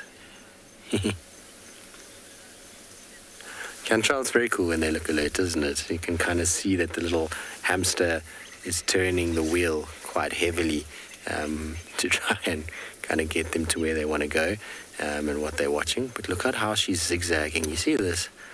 She's obviously figuring out there's certain ways that she needs to approach in order to not be seen.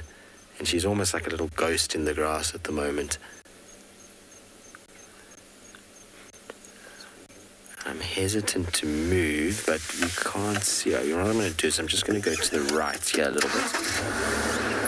I suspect whatever it is behind this little thicket. There's a big tree up in front here.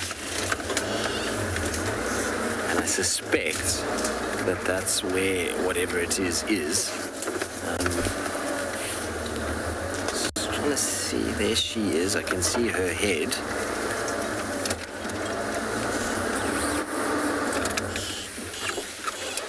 I can't see what she's looking at. It's in that direction, that's for sure. She keeps looking and peering that way.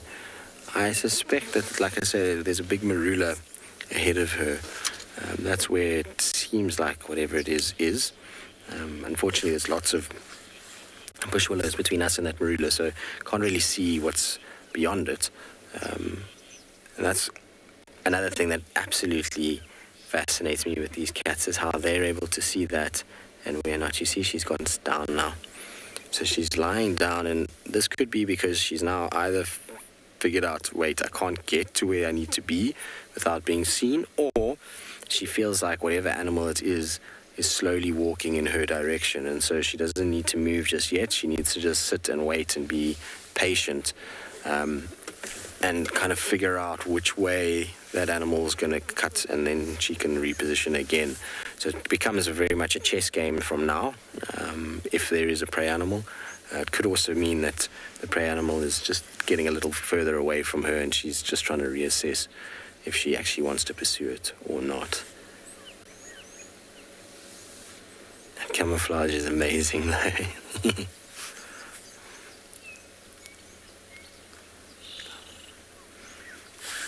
James, yes, I think so. I think it's been long enough now. I mean, it's been almost a year that she's been in this area. I know she briefly went back once, not all the way to her normal territory, but she went quite far into Simambili. And she's been here for long enough. She's mated now. She's sent marks. They've had her vocalizing. So she's displaying all the traits of a territorial animal. So yes, I think she is territorial now. I think she's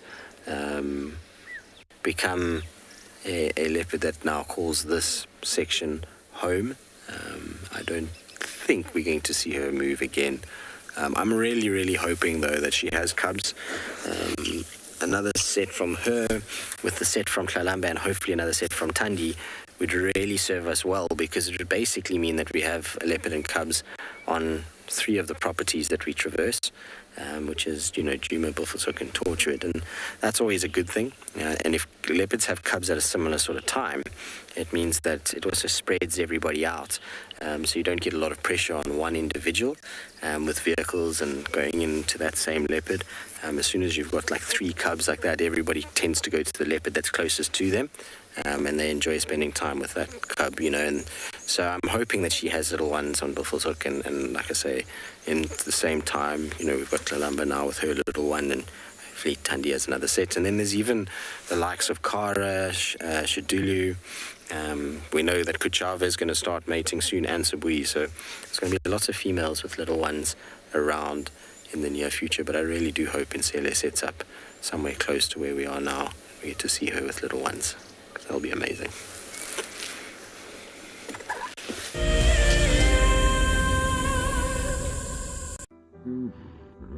Nestled on the banks of one of the largest lakes in the Sabi Sands lies an award-winning game lodge called Tswalu. Many of you will have been on safari here virtually with Wild Earth, but now we are offering you the chance to see it for yourself in person.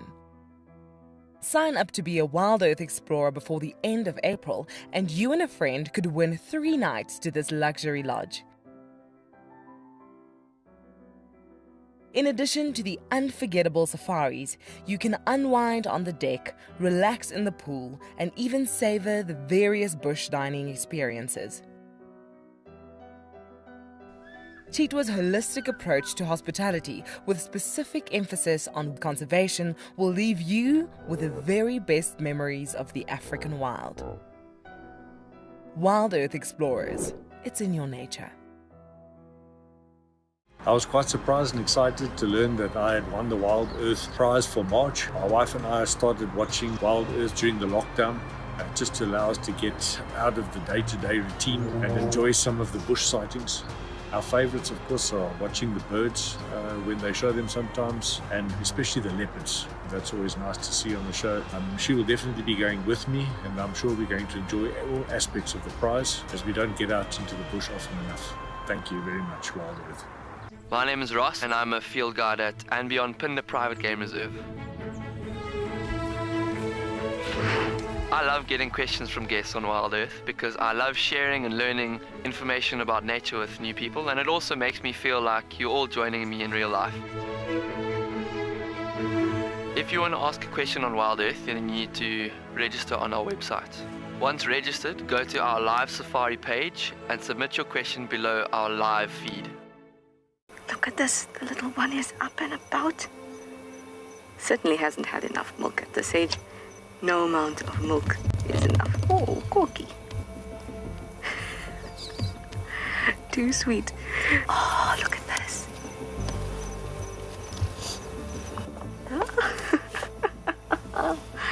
That is stunning.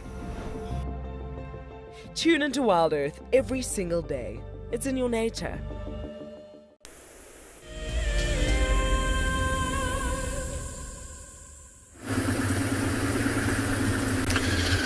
So we decided to leave those lions. They were moving into an area that was quite tricky to follow, so we thought that, after such a special morning we had with them, we might as well just let them be, let them carry on walking for the morning.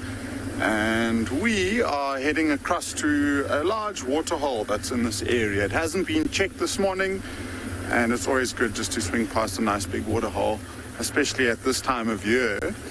The one thing that we've really hoping that we'll get to find within the next few weeks is more and more signs of wild dogs coming into the property, especially because it's that time of year where they're looking to den. And Ngala has had quite an incredible record throughout the years of wild dogs denning. I think in the last 8 or so years they've denned on Ngala about 6 of those 8. And so we are desperately looking for them at this stage, hoping that they might be returning to us.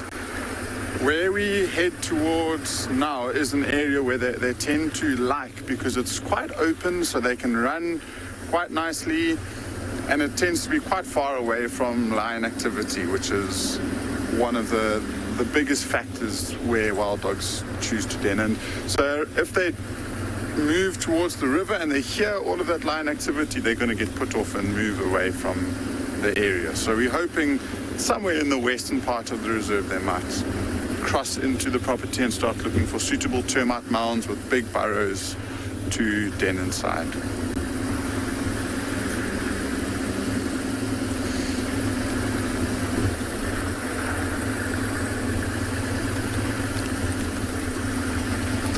Some double-banded sandgrass that I saw at the very last moment. That's oof. Okay, as we dive bombing and trying to dodge these sandgrasses, let's send you across to a leopard.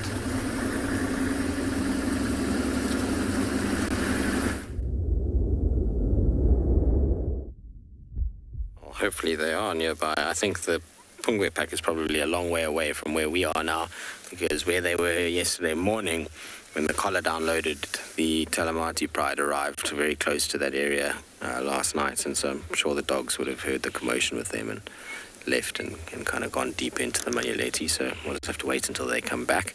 And Sele was stalking a squirrel, of all things. She's lost interest now.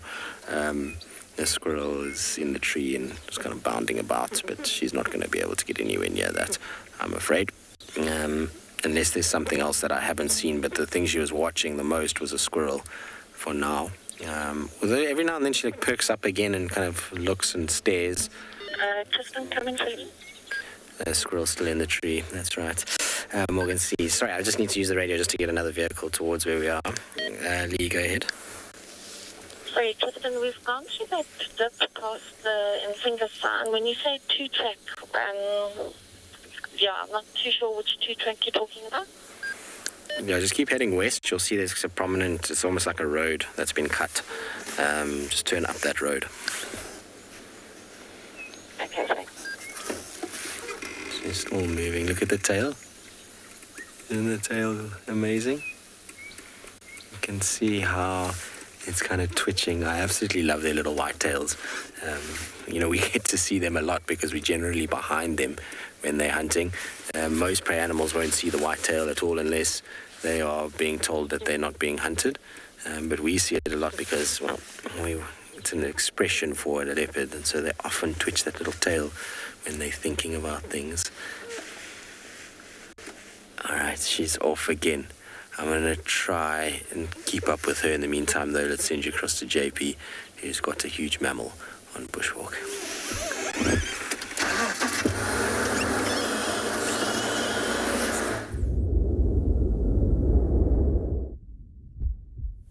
Good morning and welcome back to Bushwalk. We're still continuing following the track of our leopard, and we almost bumped into the rear end of this elephant. We were standing behind the bush, just drinking. At the moment, he hasn't detected us in terms of smelling us because the wind is in our favor. However, it is possible that he is hearing us. We just want to see what he's getting up to.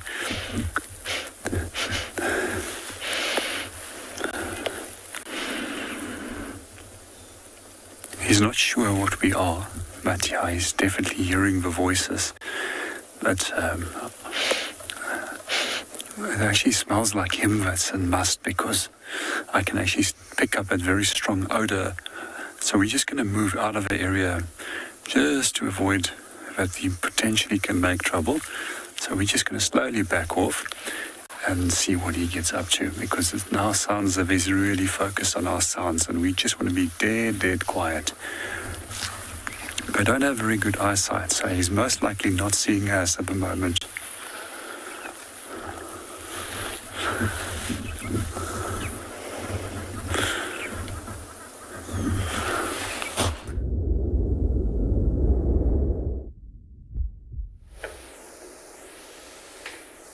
I hope so too. Always on bushwalk, there's the risk that an elephant might become a bit disgruntled and too close to you.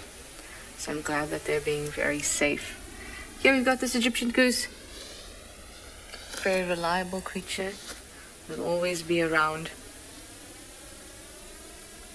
Or they're usually around. At least at the water holes.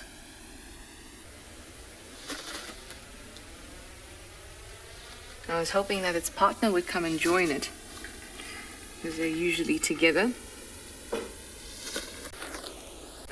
And actually, despite what people think, because often they're thought to be an invasive species because they're all over the place, and I've heard people say that before, but in fact they are native to Africa, especially south of the Sahara and around the Nile.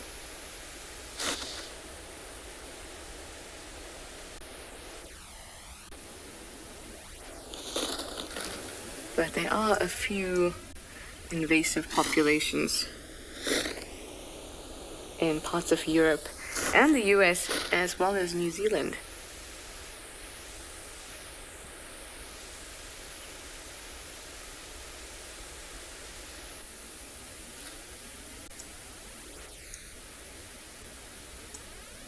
chomping away on those grass seeds.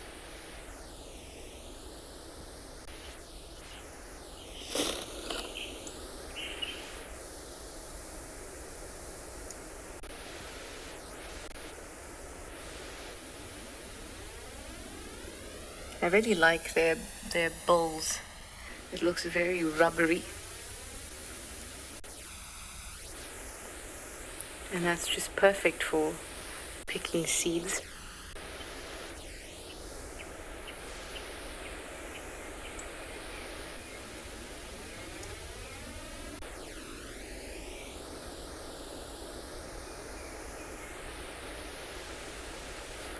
Gorgeous.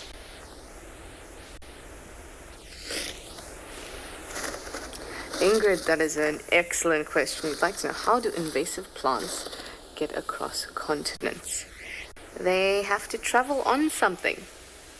And the creature that travels most are you and I. So a lot of the time, invasive species of any kind, really, they're as a result of humans either putting them there to control populations, like the cane toad in Australia, that was introduced to control, I can't remember what it was, but and then it became this invasive species. So when it happens with plants, you know, you walk around in Europe with the same shoes that you come back to South Africa with, and then you've got some seeds on your shoes, and then they start to spread. But the reason that invasive species are a problem is that the species is not native to this area. So this area, the ecology of this area, is quite set in the species that already exist there. So the availability of water, nutrients, all of that, it's as if the plants in the area have sorted out where everybody goes, which areas are best for certain plants, and usually other things don't encroach on that. But when you get another species come in, it's not as if there's something wrong with the species or they're going to kill off other plants actively. The way they do it is by monopolizing resources.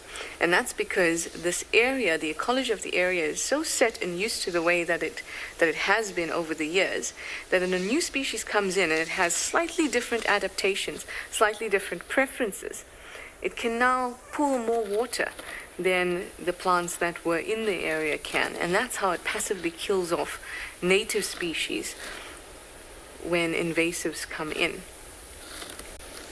They monopolize resources because in that area as well, where the ecology or the plants in this area have gotten used to what pests and things are around, this new plant, they don't have any pests. They don't have anything that's going to damage them, and they can just grow quite rapidly and take over. Anyway, let me send you over to Pridelands. They have their elephant again, and I'm sure it's a little bit safer.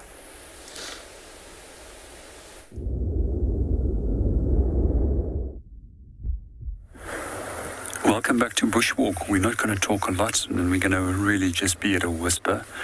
Our elephant is now slightly moved off, and we've moved off a little bit further away from him, just to give him a little bit more personal space. Doesn't seem if he was aware of us until the wind has started turning again. But let's see if he relaxes again. He was just busy having a dust bath. We were watching him how he was actually sucking up the dust in his trunk and throwing it all over his body. You can see where the dust is now formed on his forehead and onto his back where he has actually excreted it.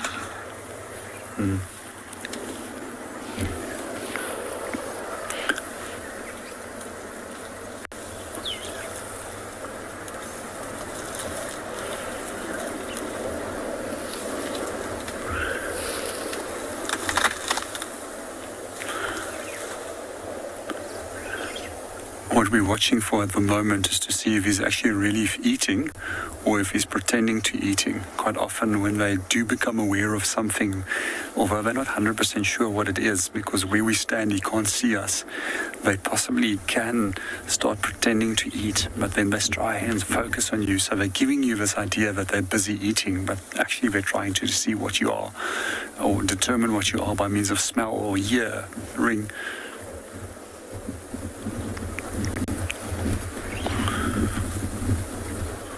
It's quite hard to see at the moment, but it does look like if he's actually putting little pieces of food into his mouth.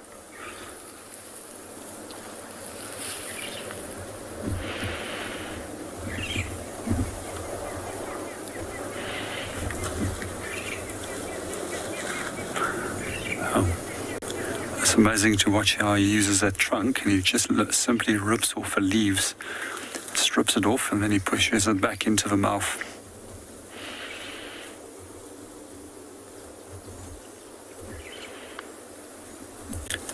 One of the other interesting behaviors I often find with them is where they actually will break off a whole branch on the thorn tree and then actually put their foot onto it and pull it out underneath the feet with a trunk so that they can flatten the thorns, and then they will start eating on it.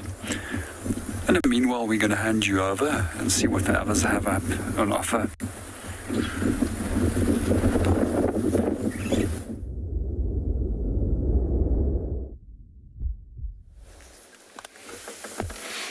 Nsele's done us a good deed. She's gone up onto a beautiful termite mound and is just posing as nicely as you could ever ask for from a leopard. I love when leopards are up on mounds like this. She likes a mound, actually. She's a mound cat. I often find her sitting on top. It's a great place for them to be, obviously, because they can see what's going on. It's not like she's been up there for long, though. It's already down. Business to attend to. Are you on a business run this morning? She's so cool. I suppose it is a Tuesday morning, and it is that time of the day to start working and making sure that you find the things that you need to find, do the scent marking that you need to do as a business cat. And so she's off. Maybe she's spotted something else. There's quite a few nice termite mounds here, and what you'll find when a leopard is on a hunting kind of mission is that they'll use any point of height. So be that termite mound, any sort of raised log, they'll use anything like that just to go up and look, and the next mound is exactly the direction she's heading. So sometimes when you're following leopards through a bush like this and you're wanting to kind of track them, it's a very good thing. Always try and look to the nearest mounds and then try and figure out from there where it's going. Just trying to see which way she's cutting, if she's going to go north or south from here. She's unfortunately just gone behind a little bush at the moment. Alright, I'm going to try and figure out which way she's going to go from there. She's just gone static for now. She's just through that gap there.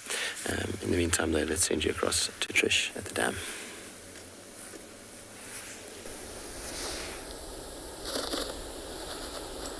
I hope that you'll still be able to catch up with her. Maybe she'll be lucky with a hunt.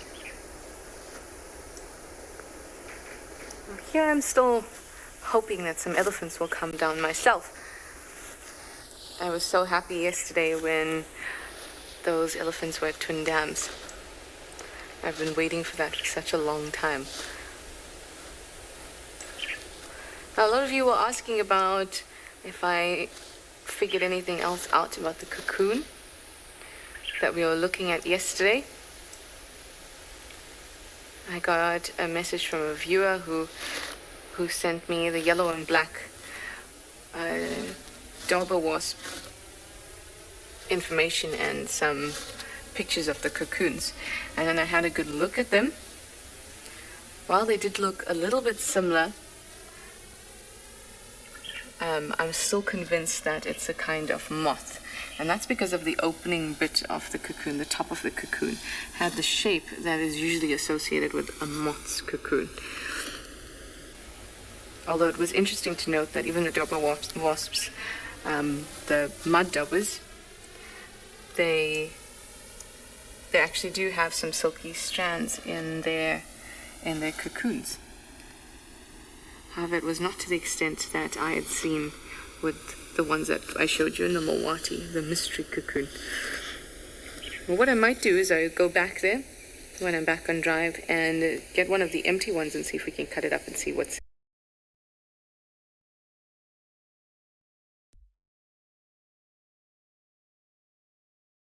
We're going to make it would have come out already, and it's just those little grubs that have not made it.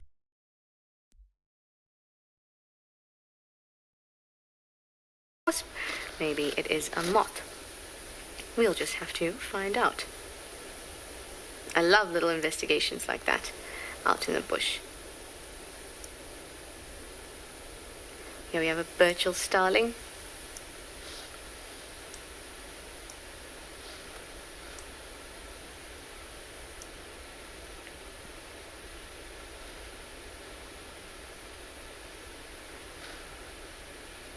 Hi, Pauline. You'd like to know if algae ever affects the cleanliness of the water for the animals to drink.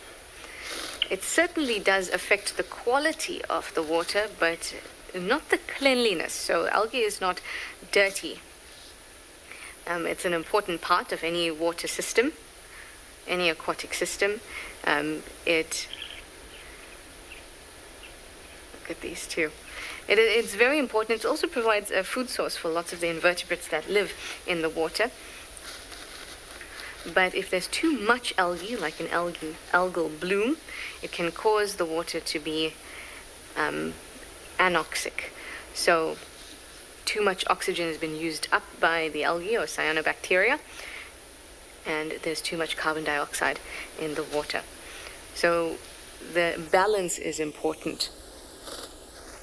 But it doesn't make the water undrinkable when it's at its normal amount in the water. The cyanobacteria in the water is very, very important for the whole ecosystem, and that's because they produce carbon dioxide. And during the time when the Earth was quite ancient, there was a very, very high amount of oxygen in the atmosphere. Much higher than higher than it is now. Not terribly higher, but enough for it to affect the different animals that we get on the planet. And it's the fact that, and remember that oxygen is quite a reactive molecule.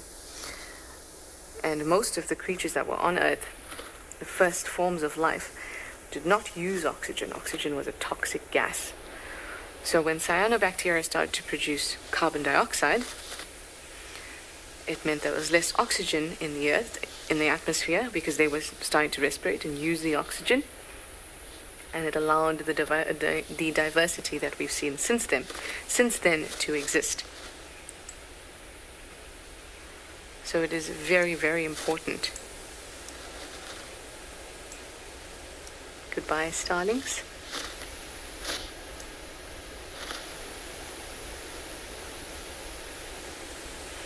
No, Ellie's coming down to have a drink for me, but JP has found some.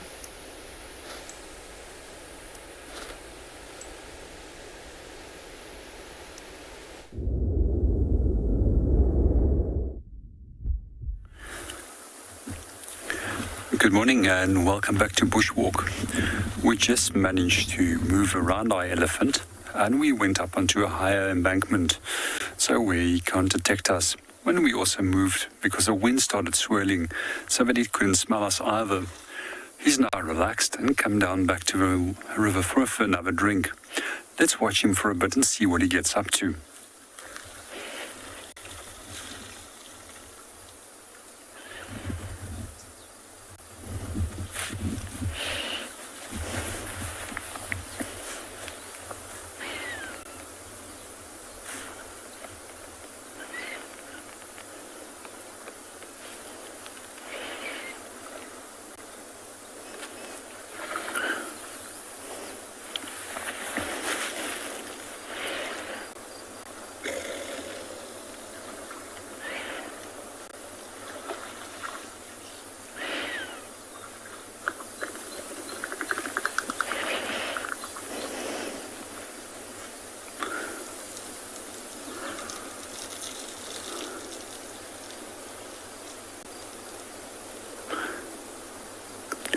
Quite often elephant bulls can be full of mischief as well, and one of the things that I've noticed and experienced a few years ago with an elephant bull was also sitting very close by to a waterhole.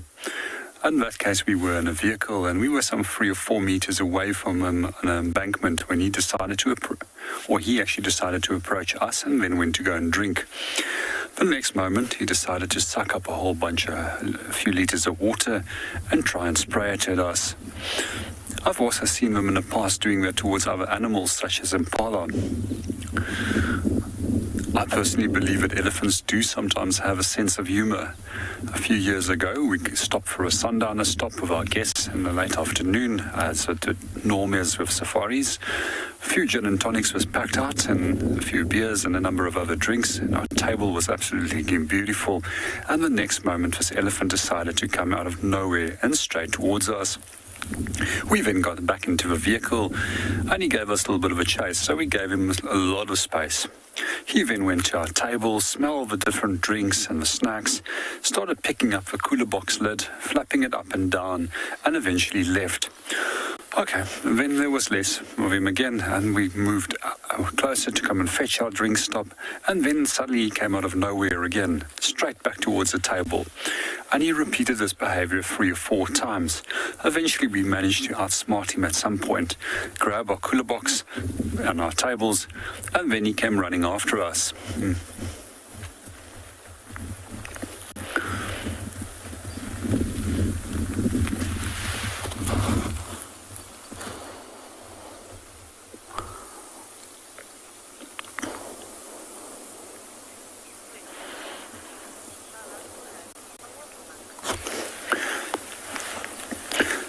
I'm going to hand you back to Trishala. She's just found some waterbuck, something that I don't often see around here. However, I do find their tracks.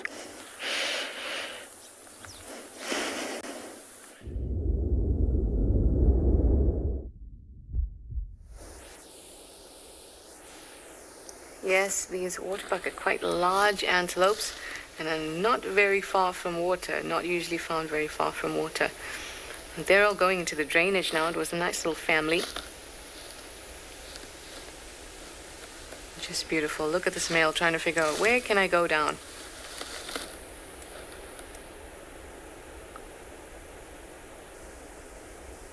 Oh, made it.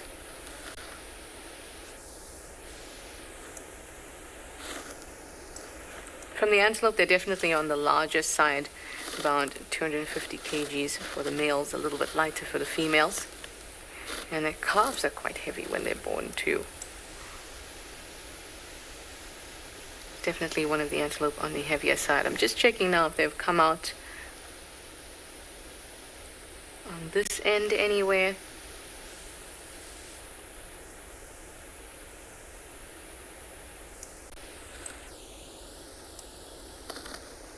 No.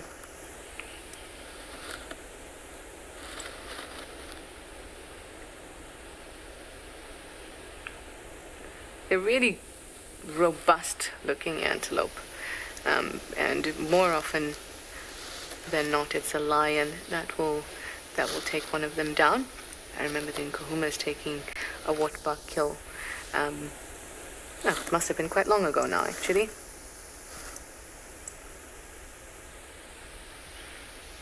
They have a secretion that they send out of their skin that helps them to waterproof their coats and apparently also deter predators. And you read that quite often, but I can say that I don't think that there's any predator that will not take a waterbuck just because of a slightly foul smell. And certainly the lions taking it is testament to that fact. Tino, hi. You'd like to know when the best time to go on the safari is? Depends on what you want to see. In the sense that when it's in the summer and there's been a lot of rain, the bush is really nice and lush and there's a lot of game around. It's just that they're more difficult to see. And in winter, the bush can look quite dry and quite sad, but it's a little bit more clear. So it's not as dense, which means that game viewing is a little bit easier, and spotting animals is easier too. Also, in the winter time, the smaller pans that are around a property would have dried up, and the dams would be the source of water. So if you sit at a dam for a while, you're likely to see a whole lot of different types of animals come down, because that's a central point. In times like this where we've had lots of rain, at least now the little pans are starting to dry up, but when we've had lots and lots of rain, those full pans mean that we can't sit at a central area and expect animals to come down, because they can drink anyway.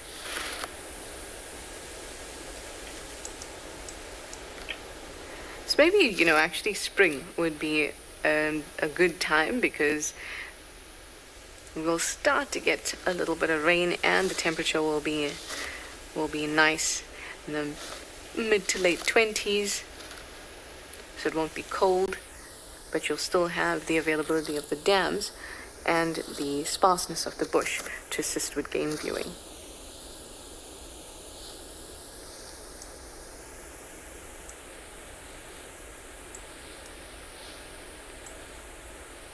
Here's a little one. Now when these little things are born, this one is not, it's not just born, but when they are just born, they're about 13 kgs. That's pretty heavy. Anyway, it seems that I'm not the only one with water bucks. Somebody else has some too. Didn't hear who it was though. Maybe it's a surprise.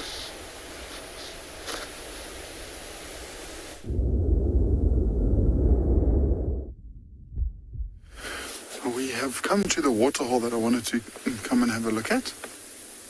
And the first thing that we saw were these 3 massive waterbuck that were sizing each other up, and 2 have just locked horns. So there's one directly behind the bush, there's one just to the right of the bush, and then there's another one that's coming in. And they clashed horns, they butted heads for a few seconds, and then it seems like the dispute has been settled. But this waterhole at this time of year is always such a treat to come past, because there's just such a diversity and a huge amount of animals that come here throughout the day. So we got those waterbuck, but if we look further down towards the water edge, there's another big group of waterbuck there. You can see most of them are females. It doesn't look like there are any males, so females with some youngsters. Then directly behind them is zebra with some more waterbuck. There's impala, wildebeest around here.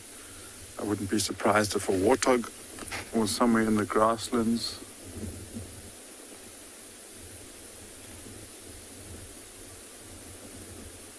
And always really good for bird life. I mean, it is a bit windy. You can see the water's quite choppy, so not the best conditions for birds to be around here in, but sometimes even hippos in here, and maybe some crocs.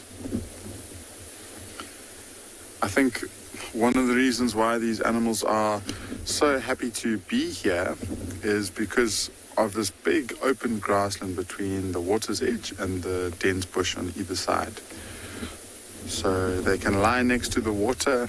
They can spot anything coming in from quite a distance, so they're not as vulnerable as other waterholes within this area.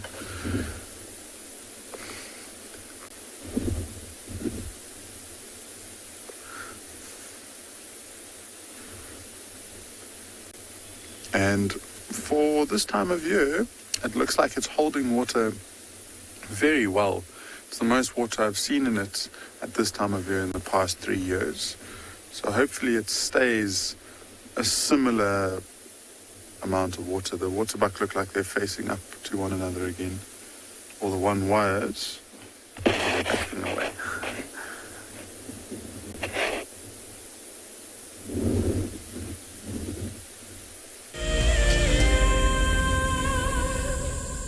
When on safari, there's nothing better than an evening spent under the stars chatting around a fire, with the sounds of the wild all around you. If you sign up to be a Wild Earth Explorer, you can build your own memories by joining our guides for regular fireside chats. Subscription payments can be made by PayPal, credit card, and now bank transfer. Wild Earth Explorers, it's in your nature.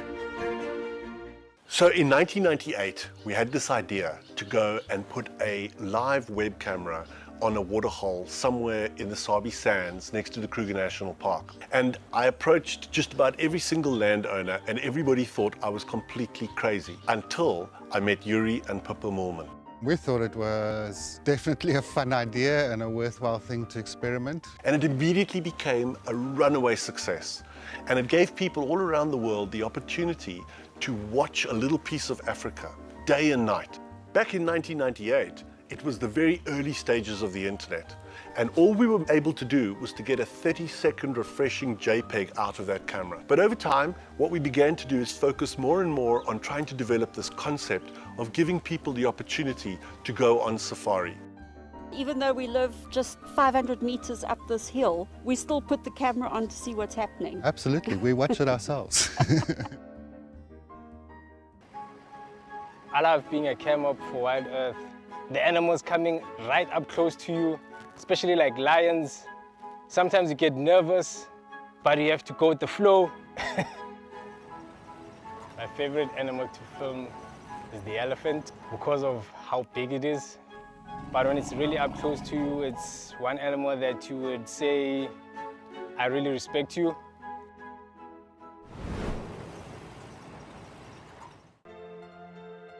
The croc is still holding another one there. It's holding from the hindquarters. I would really want the wildebeest cross. Is it trying? The croc is holding the tail. It's holding tight. Oh no. Goodness me. Lucky, lucky wildebeest. You have another day to live. Expect the unexpected here on Wild Earth Daily.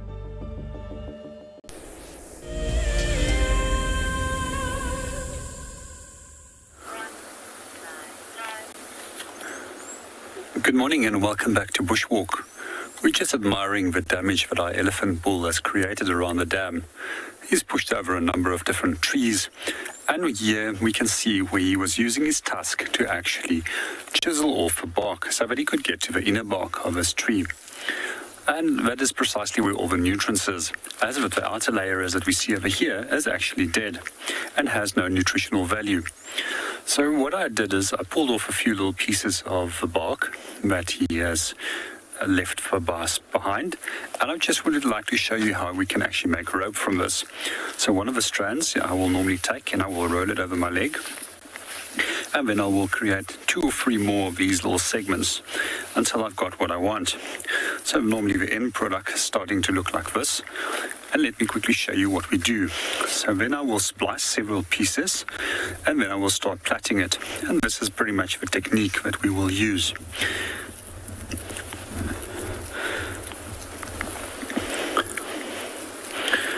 And this will produce us an incredibly strong piece of rope. Let me just show you how strong it is. And this can be even used for pulling donkey carts. That's how strong the rope is that can be made from the inner fibers. It's not the only tree that we use for making rope. Knopfhorns can be used. The inner bark from marula I've used as well. And then this can also be used for making snares or binding together firewood, which would be carried back towards where the people would live. So next time that you're out here in the bush and you're lost, there's one little extra survival skill for you. And meanwhile, we're going to continue our walk and go and see what we can go and find.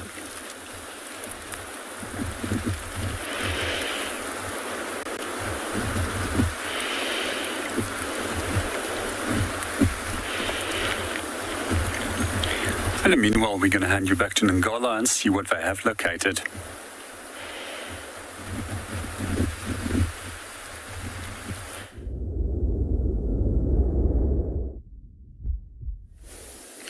We're still at this waterhole, just marveling the amount of animals that we have here. We've even been treated to a pair of African fish eagles that have arrived. And they are calling from the very top of a tree over there. So it looks like it's a pair of them. And it's a pair that have been hanging around this waterhole since I've been here, so for at least the last 3 years, probably even much longer than that. And so they're up on the tree, I guess just looking over the water's edge, calling, marking their territory. It'll be really nice to see if they have a nest, and usually they nest behind the dam wall, so directly behind where we are. It's really nice to see them and nice to hear them calling.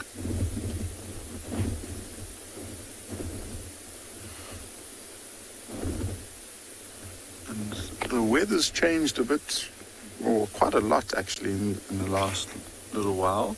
It's gone from being sunny and relatively still like a normal winter's day to being quite overcast, and the wind is blowing quite strongly.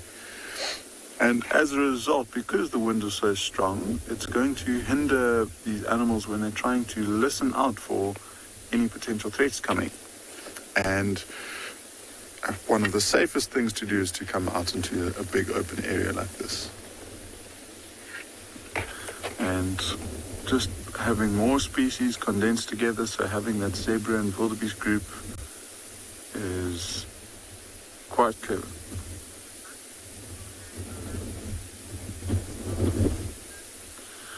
So, Martin, that is a good question. As far as I know, they don't have a rutting season, but I've gone completely blank. I'll have to just look up and make sure that I get back to you, Martin. By the looks of things, if we look at the group of females, there are quite a few youngsters. And within the youngster group, they all look very similar in age. And so that could be a coincidence, or it could indicate that the females came into estrus at the same time, which would mean that there would be a rutting season. So there's 3 of them all very close together. You know, and if you look at that male, he's got his head down, sniffing the females.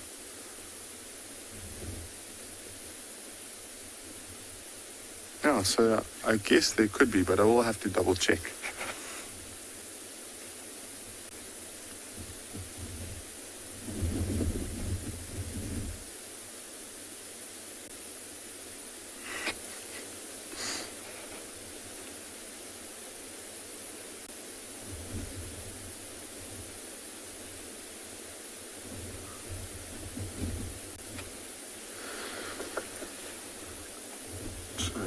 Yeah, that male's really getting in there, so he's just testing the females.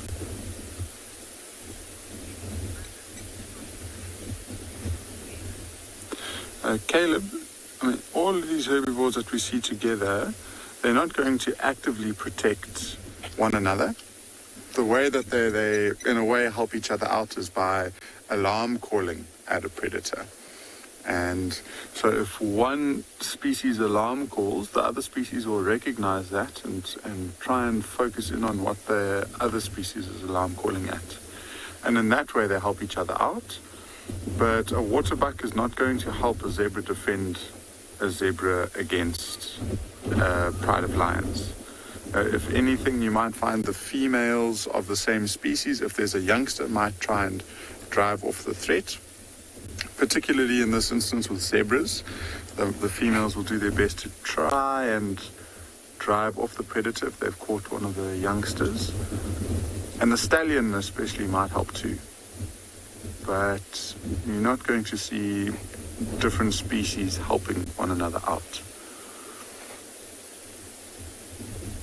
And within this group, they've got different tactics. So impalas, being the smallest ones, are probably the most vulnerable ones. And so their first defense mechanism is just to run, and the whole herd will scatter, almost like every man for himself, and they'll just run in different directions, almost trying to create some sort of confusion. The waterbuck will behave slightly differently. If there is a predator in the area and it's looking threatening, they might actually move into the water to try and prevent the predators coming in. And then the zebras being slightly bigger, they will almost stand down a predator to a certain extent, and then as soon as a predator starts running at them, they'll turn and run. The zebras have got a very big, powerful back leg kick, and so they can deliver quite a nasty blow to a predator if they aim it right.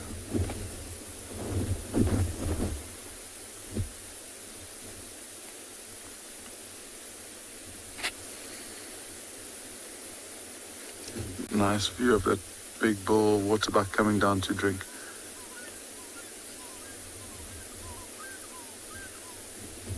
That was the call of the fish eagles.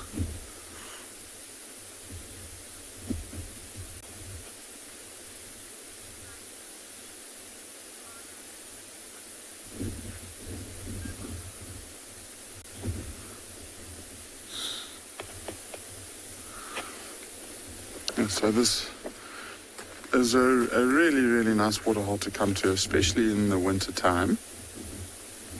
And like I was saying, because it's also just one of the largest water bodies within the area, so we tend to see a lot of traffic. And the longer into the morning you wait, it just tends to get better and better and better.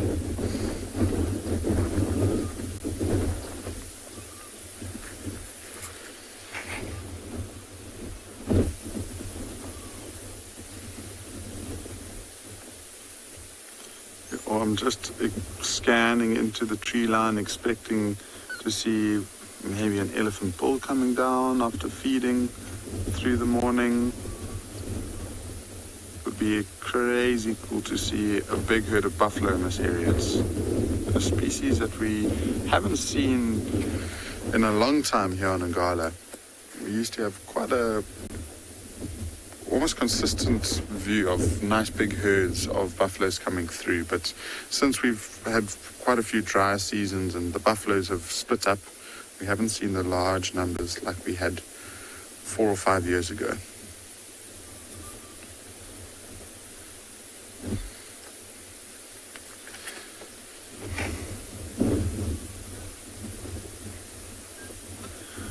So not too much more other than the animals we've already seen here. We're going to continue on with our game drive, and we'll send you across to Trishala, who's at the dam camp.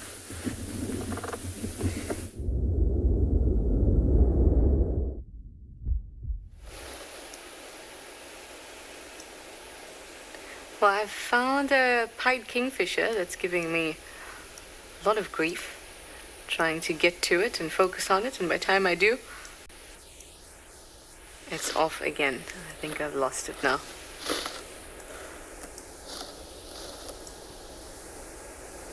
So while I've been here, I've been looking through my insect book and trying to figure out what it could be. And the more I look at the mud-jobber wasp nests, the more I think that it might be that. But the way to confirm would be to go to that spot again. Yay! And cut one open and see if there are any spiders inside. That would be best. I've never seen those mud constructed cocoons that hairy, or as hairy as the ones that I saw yesterday. But that's just the purpose of what we're doing and why we do it. Because not everything fits into a perfect category.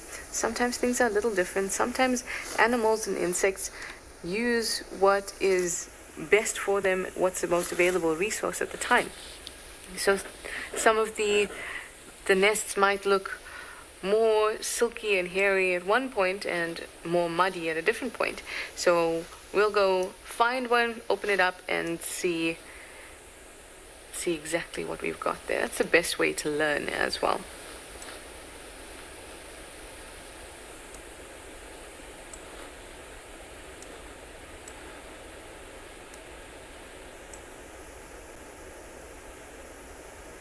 Hi Jenny, you'd like to know if birds also eat bones to get calcium?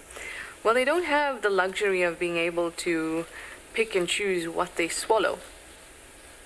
But luckily for them, they have a gizzard, an area in their stomachs, or part of their stomach, that where rocks and other hard things accumulate and help to crush things like bone. And yes, we would need bone, or the birds would need bone in order to get a good amount of calcium. Looks like a Wahlberg's. Is it? Let's see. Oh, it's just a big grey go-away bird.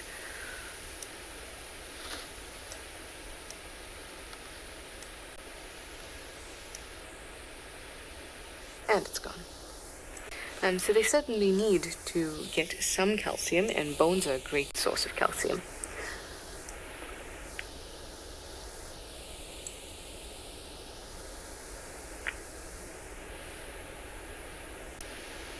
But they can't digest bone. They can certainly break it with that gizzard and release some of the calcium, but they can't digest bone.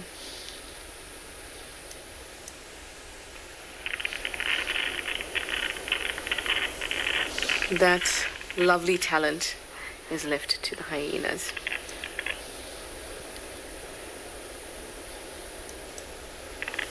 Well, waterbuck is still around.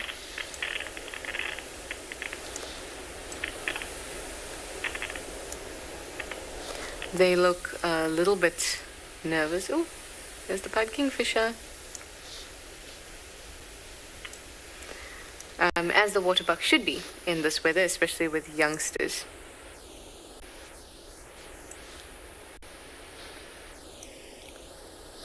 Little waterbuck like that, easily a leopard could take it.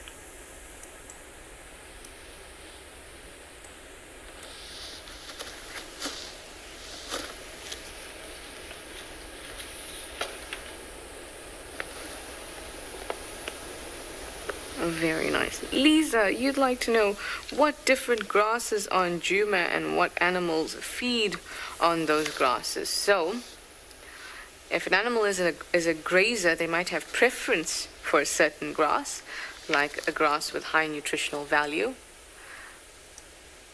But there's not really a specific grass that a certain species will only eat, because grazers, especially bulk grazers, will just kind of go along and eat whatever grass they can. So buffalo grass is a really high nutritional value, and most animals that eat grass would prefer buffalo grass. And there's also grasses like blue seed grass that is fairly average when it comes to nutrition. But things like guinea grass, they have quite a high grazing value. That's what we call that. So does red grass. But all the other grasses are pretty much low in terms of grazing value. So the other grasses that we would get on Djuma, so I said guinea grass and red grass, they're good grasses in terms of grazing value. But the other types of grass that we get are herringbone grass, gum grass. Those ones you'll find along seep lines. They're actually a good indicator of seep lines. Then you'll also get blue seed grass. I quite like blue seed grass. I think it's quite pretty. Then we get the Eragostus species, or the love grasses. And, three-horn grass, giant three-horn grass, spear grass,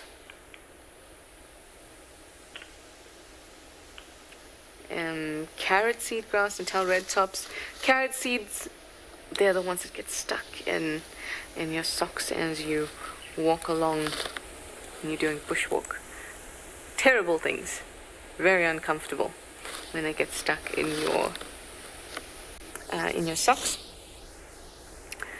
Turpentine grass as well, you get that around.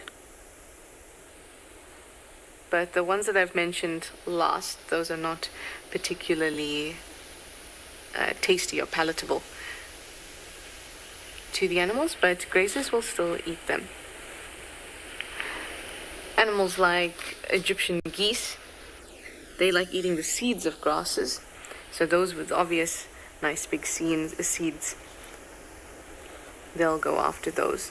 But the grazers are after the grasses that have nice leafy growth.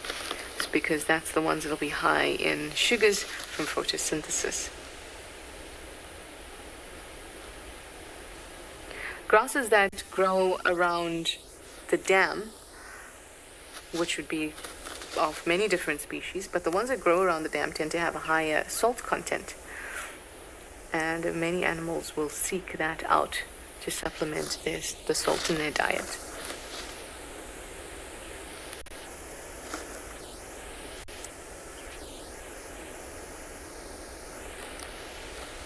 Like these guys right here. Alright, well, Eric is out on a bumble. I hope that he'll find something very exciting for the last 20 minutes of drive.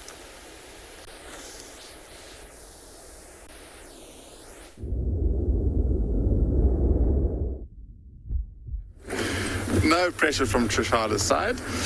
We left that waterhole.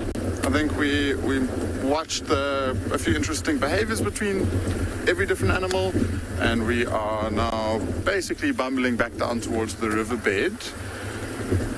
No specific plan, but I mean, when we get to the river, there's always a chance of us finding things like a nice big herd of elephants, maybe some of the smaller or less common antelope species like kudu, a grey duiker, something along those lines. So that is what our plan is. And it's not too far from us, so as the crow flies, it might be about 2 or 3, maybe a bit more, maybe close to 600 or 700 meters. We've got to zigzag our way there, so it will take us in the region of about 10 minutes or so to get there.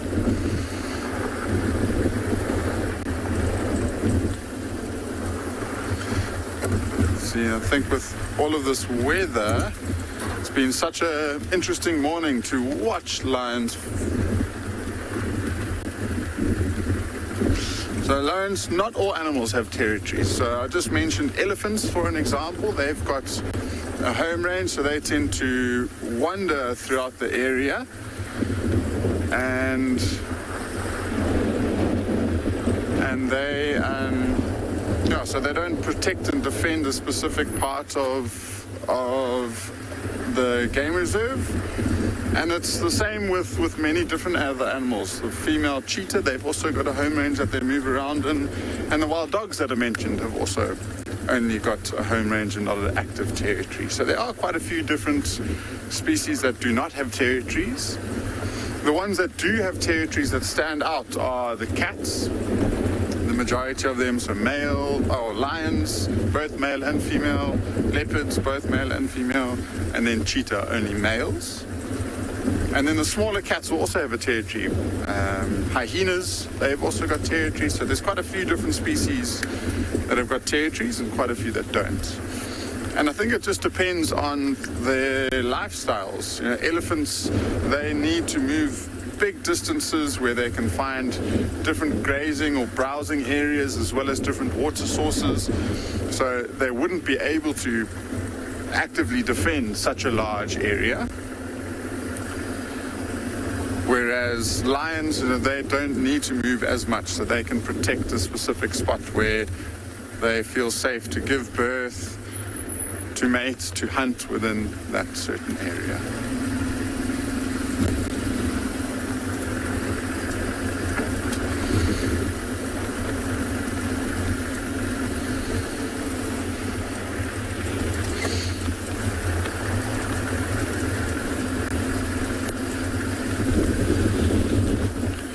So whilst we make our way down towards the river, I think Tristan is waiting to update you on his plans.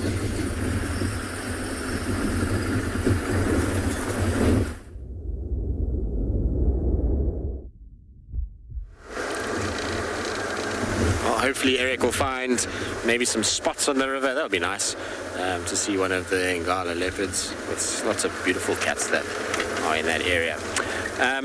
As for us, we've left in Sele. She went kind of northeast into a very, very big, very difficult block. And given that she was still hunting, we decided that it would be better just to let her go and let her do her thing. So all the other vehicles agreed and everyone just let her go. We'll kind of try and see if we can follow up later and see if maybe she was successful. Then we bumped into 2 male lions. It looks, I think it's the Plains Camp boys. I need to go back and just check quickly. It's not the Nkuhuma and Styx male, but I think it's the 2 Plains Camp boys. One has got a very prominent chest mane, and then comes over into like a little mohawk, and the other one's got a much smaller mane. But they walked all the way from Simbambili Firebreak into Torchwood, and they on the trail of a herd of buffalo there. So I think it's them. I'm not sure. I know that the Nkuhuma and Styx male have been on Ottawa a lot lately. So, it could be them too, but it just seemed like both boys had too much of a developed mane to be the Nkuhuma male. He's got quite a small mane still.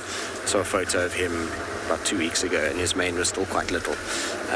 Whereas the Styx male seems to have a lot fluffier. So I'm not 100% sure. I got nice shots of both individuals and their spots on their whiskers, so I'll try and just go and compare them when I get home later. Unfortunately, though, it was just in a very tricky area, and on Torchwood, if we don't have a west-facing slope, we aren't able to pick up our receivers, and so they just over the precipice of the west-facing slope, and unfortunately just not where we can be able to broadcast from, which is a bit of a shame. But if they trail the buffalo, the good news is the buffalo tracks that I found, I didn't find them, but they're heading back towards Djuma, so maybe these boys will follow them during the night. And this is a question we get quite regularly with Insele, obviously, and with Hukumuri in the past, is does one eye affect hunting? The answer to that is no. I'm sure there initially is an effect that the animal has to go through a period of adaptation in order to work out things with this lack of sight on one side. Remember that one eye gone is a depth perception issue. It's not that you can't see. You close one eye, you can still see perfectly, but it's just that your depth perception is slightly out. And so there's a period of adjustment there. But if you take with Insele, I think she has lost her eyes now, been gone for I think almost 6 years now. So if she was having any difficulty with hunting, she would have been a lot skinnier and a lot unhealthier than what she is. I mean, you look at her this morning; she's in beautiful condition. She's big, she's round, she's looking as healthy as one could ever ask for. So no, I think the answer is that these leopards have such supreme senses of hearing, smell, the whiskers, and the one eye that they're able to adapt and figure it out and find a way to be able to find the food. But there will be definitely a period of adaptation. So initially I think yes. Now after 6 years, no. I think she's completely gotten used to it, and her hunting is just as efficient as anybody else's. I mean, we find her regularly on kills, and it was the same with Hukumuri. Hukumuri's eye also lost to I mean, he might have had a slight bit of vision, but it would have been very little. And yet he didn't really miss a beat. He was also strong and healthy. And then you look at a leopard like Safari, who lost her eye and was also a very long period without an eye. She also managed to raise cubs and all kinds of other things, and you don't do that as a female leopard if you don't have the ability to hunt. So I think it's just this little adaptation takes place, and then once that's happened and they've worked it out, then they pretty much are okay from there. I suppose in a sense we can say that it does affect them a little bit, given that any loss of a sensory organ is going to have a slight effect, but they overcome it is probably the best way to actually put it. All right, talking about hunting, an animal that unfortunately out here is hunted more than anything else is currently with Trishala on the dam camp, so let's send you across to her.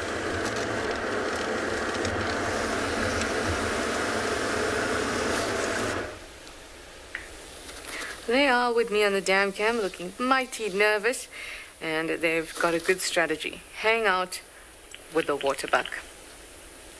That way, more eyes and ears means that you can be a little bit safer. It's two young male impalas. They've had a tough time these last few weeks being chased around by the bigger dominant males.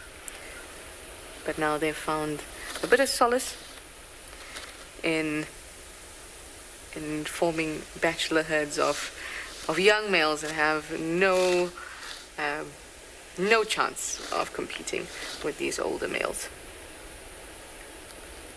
All the antelope will be quite nervous with the wind. So much wind at that, even the dam cam is shaking about. I'm just having a quick look around to see if there's something specifically causing them to be nervous.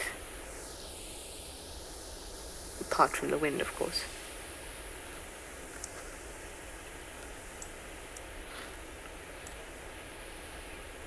There's another waterbuck, nice and close to us. Oh, look at this little one. Hi Victor, you'd like to know how large are impala male territories? Not very large at all, and remember, they're only territorial during the rutting season and only for a short amount of time, only about 10 days at a time. Usually it's slightly less, about 8 days. And their territories are sometimes not even a couple 100 meters. They can be very, very small. On quarantine, we can have about 4 or 5 different rams with territories, because where the territories are concerned for impala rams during the rut, they're not trying to include massive resources in their territory. They're just defending it against other males, so that if any females move through their territory, they can claim those females for their own and they can mate with them.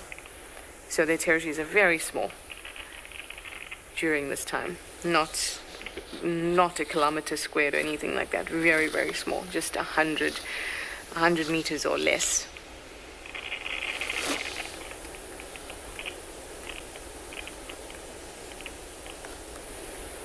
Look at how sweet this family is.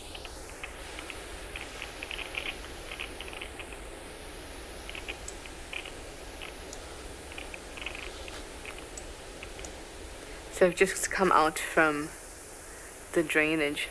The drainage is always a good place to seek shelter from the sun, because it's nice and cool. There's lots of trees around, but also to seek shelter from the wind. When when we're on bushwalk, it's very windy and it's not pleasant to be out on bushwalk when it's windy. And it's also not very safe. Then we end up going into drainages to give ourselves a bit of relief from the wind. But it's important to know that many animals are thinking the same way. And that can include animals that are dangerous on a bushwalk, like buffaloes and elephants as well.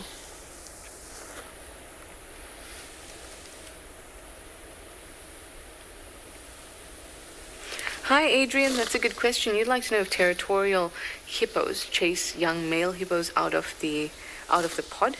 Yes, they do. They will tolerate other males in their pod, but only if they behave themselves. And what that means in hippo world is that they don't display any sort of aggression and they don't mate with the females, because the hippo's social system is one that is a harem. So a harem means it's a single male with multiple females and her offspring. So they will tolerate a male coming in and chilling in their pod, but as long as, hi Tristan, as long as they don't interfere, they don't cause any sort of altercations and then don't display any aggression, certainly don't mate with any of the females that belong to the beachmaster, which is the dominant male. And if they do, they will be violently pushed out, and if they decide that they want to start a fight, it can be quite bloody.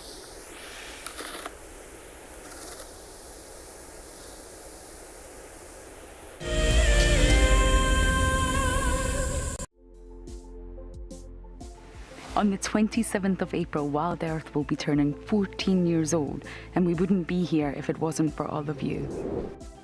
And to celebrate, we will be finishing the beautiful book that we started last year that looks at the history so far. But we do need you to be part of it.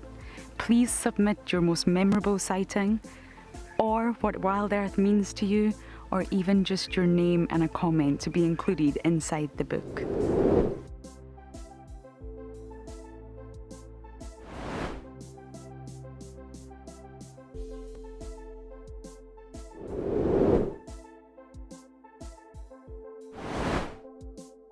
Head over to the website to add your name and reserve your copy. And a big thank you to all of you who have contributed to the book so far.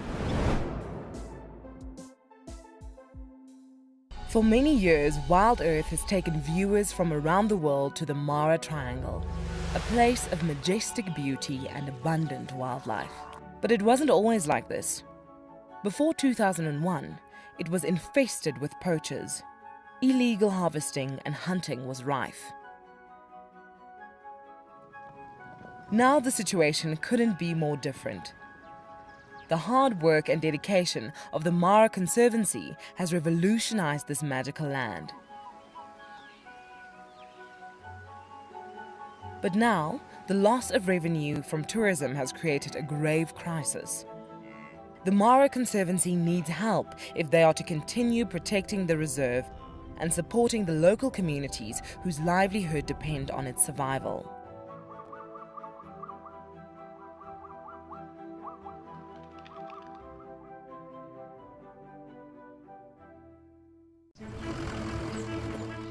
My name is Taylor McCurdy and I work for Eco Training.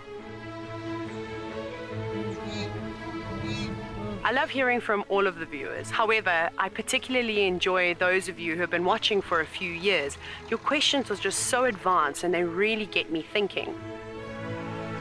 If you'd like to ask a question on Wild Earth, you need to register on our website. Once you've done that, head to the live safari page and submit your questions below the live feed.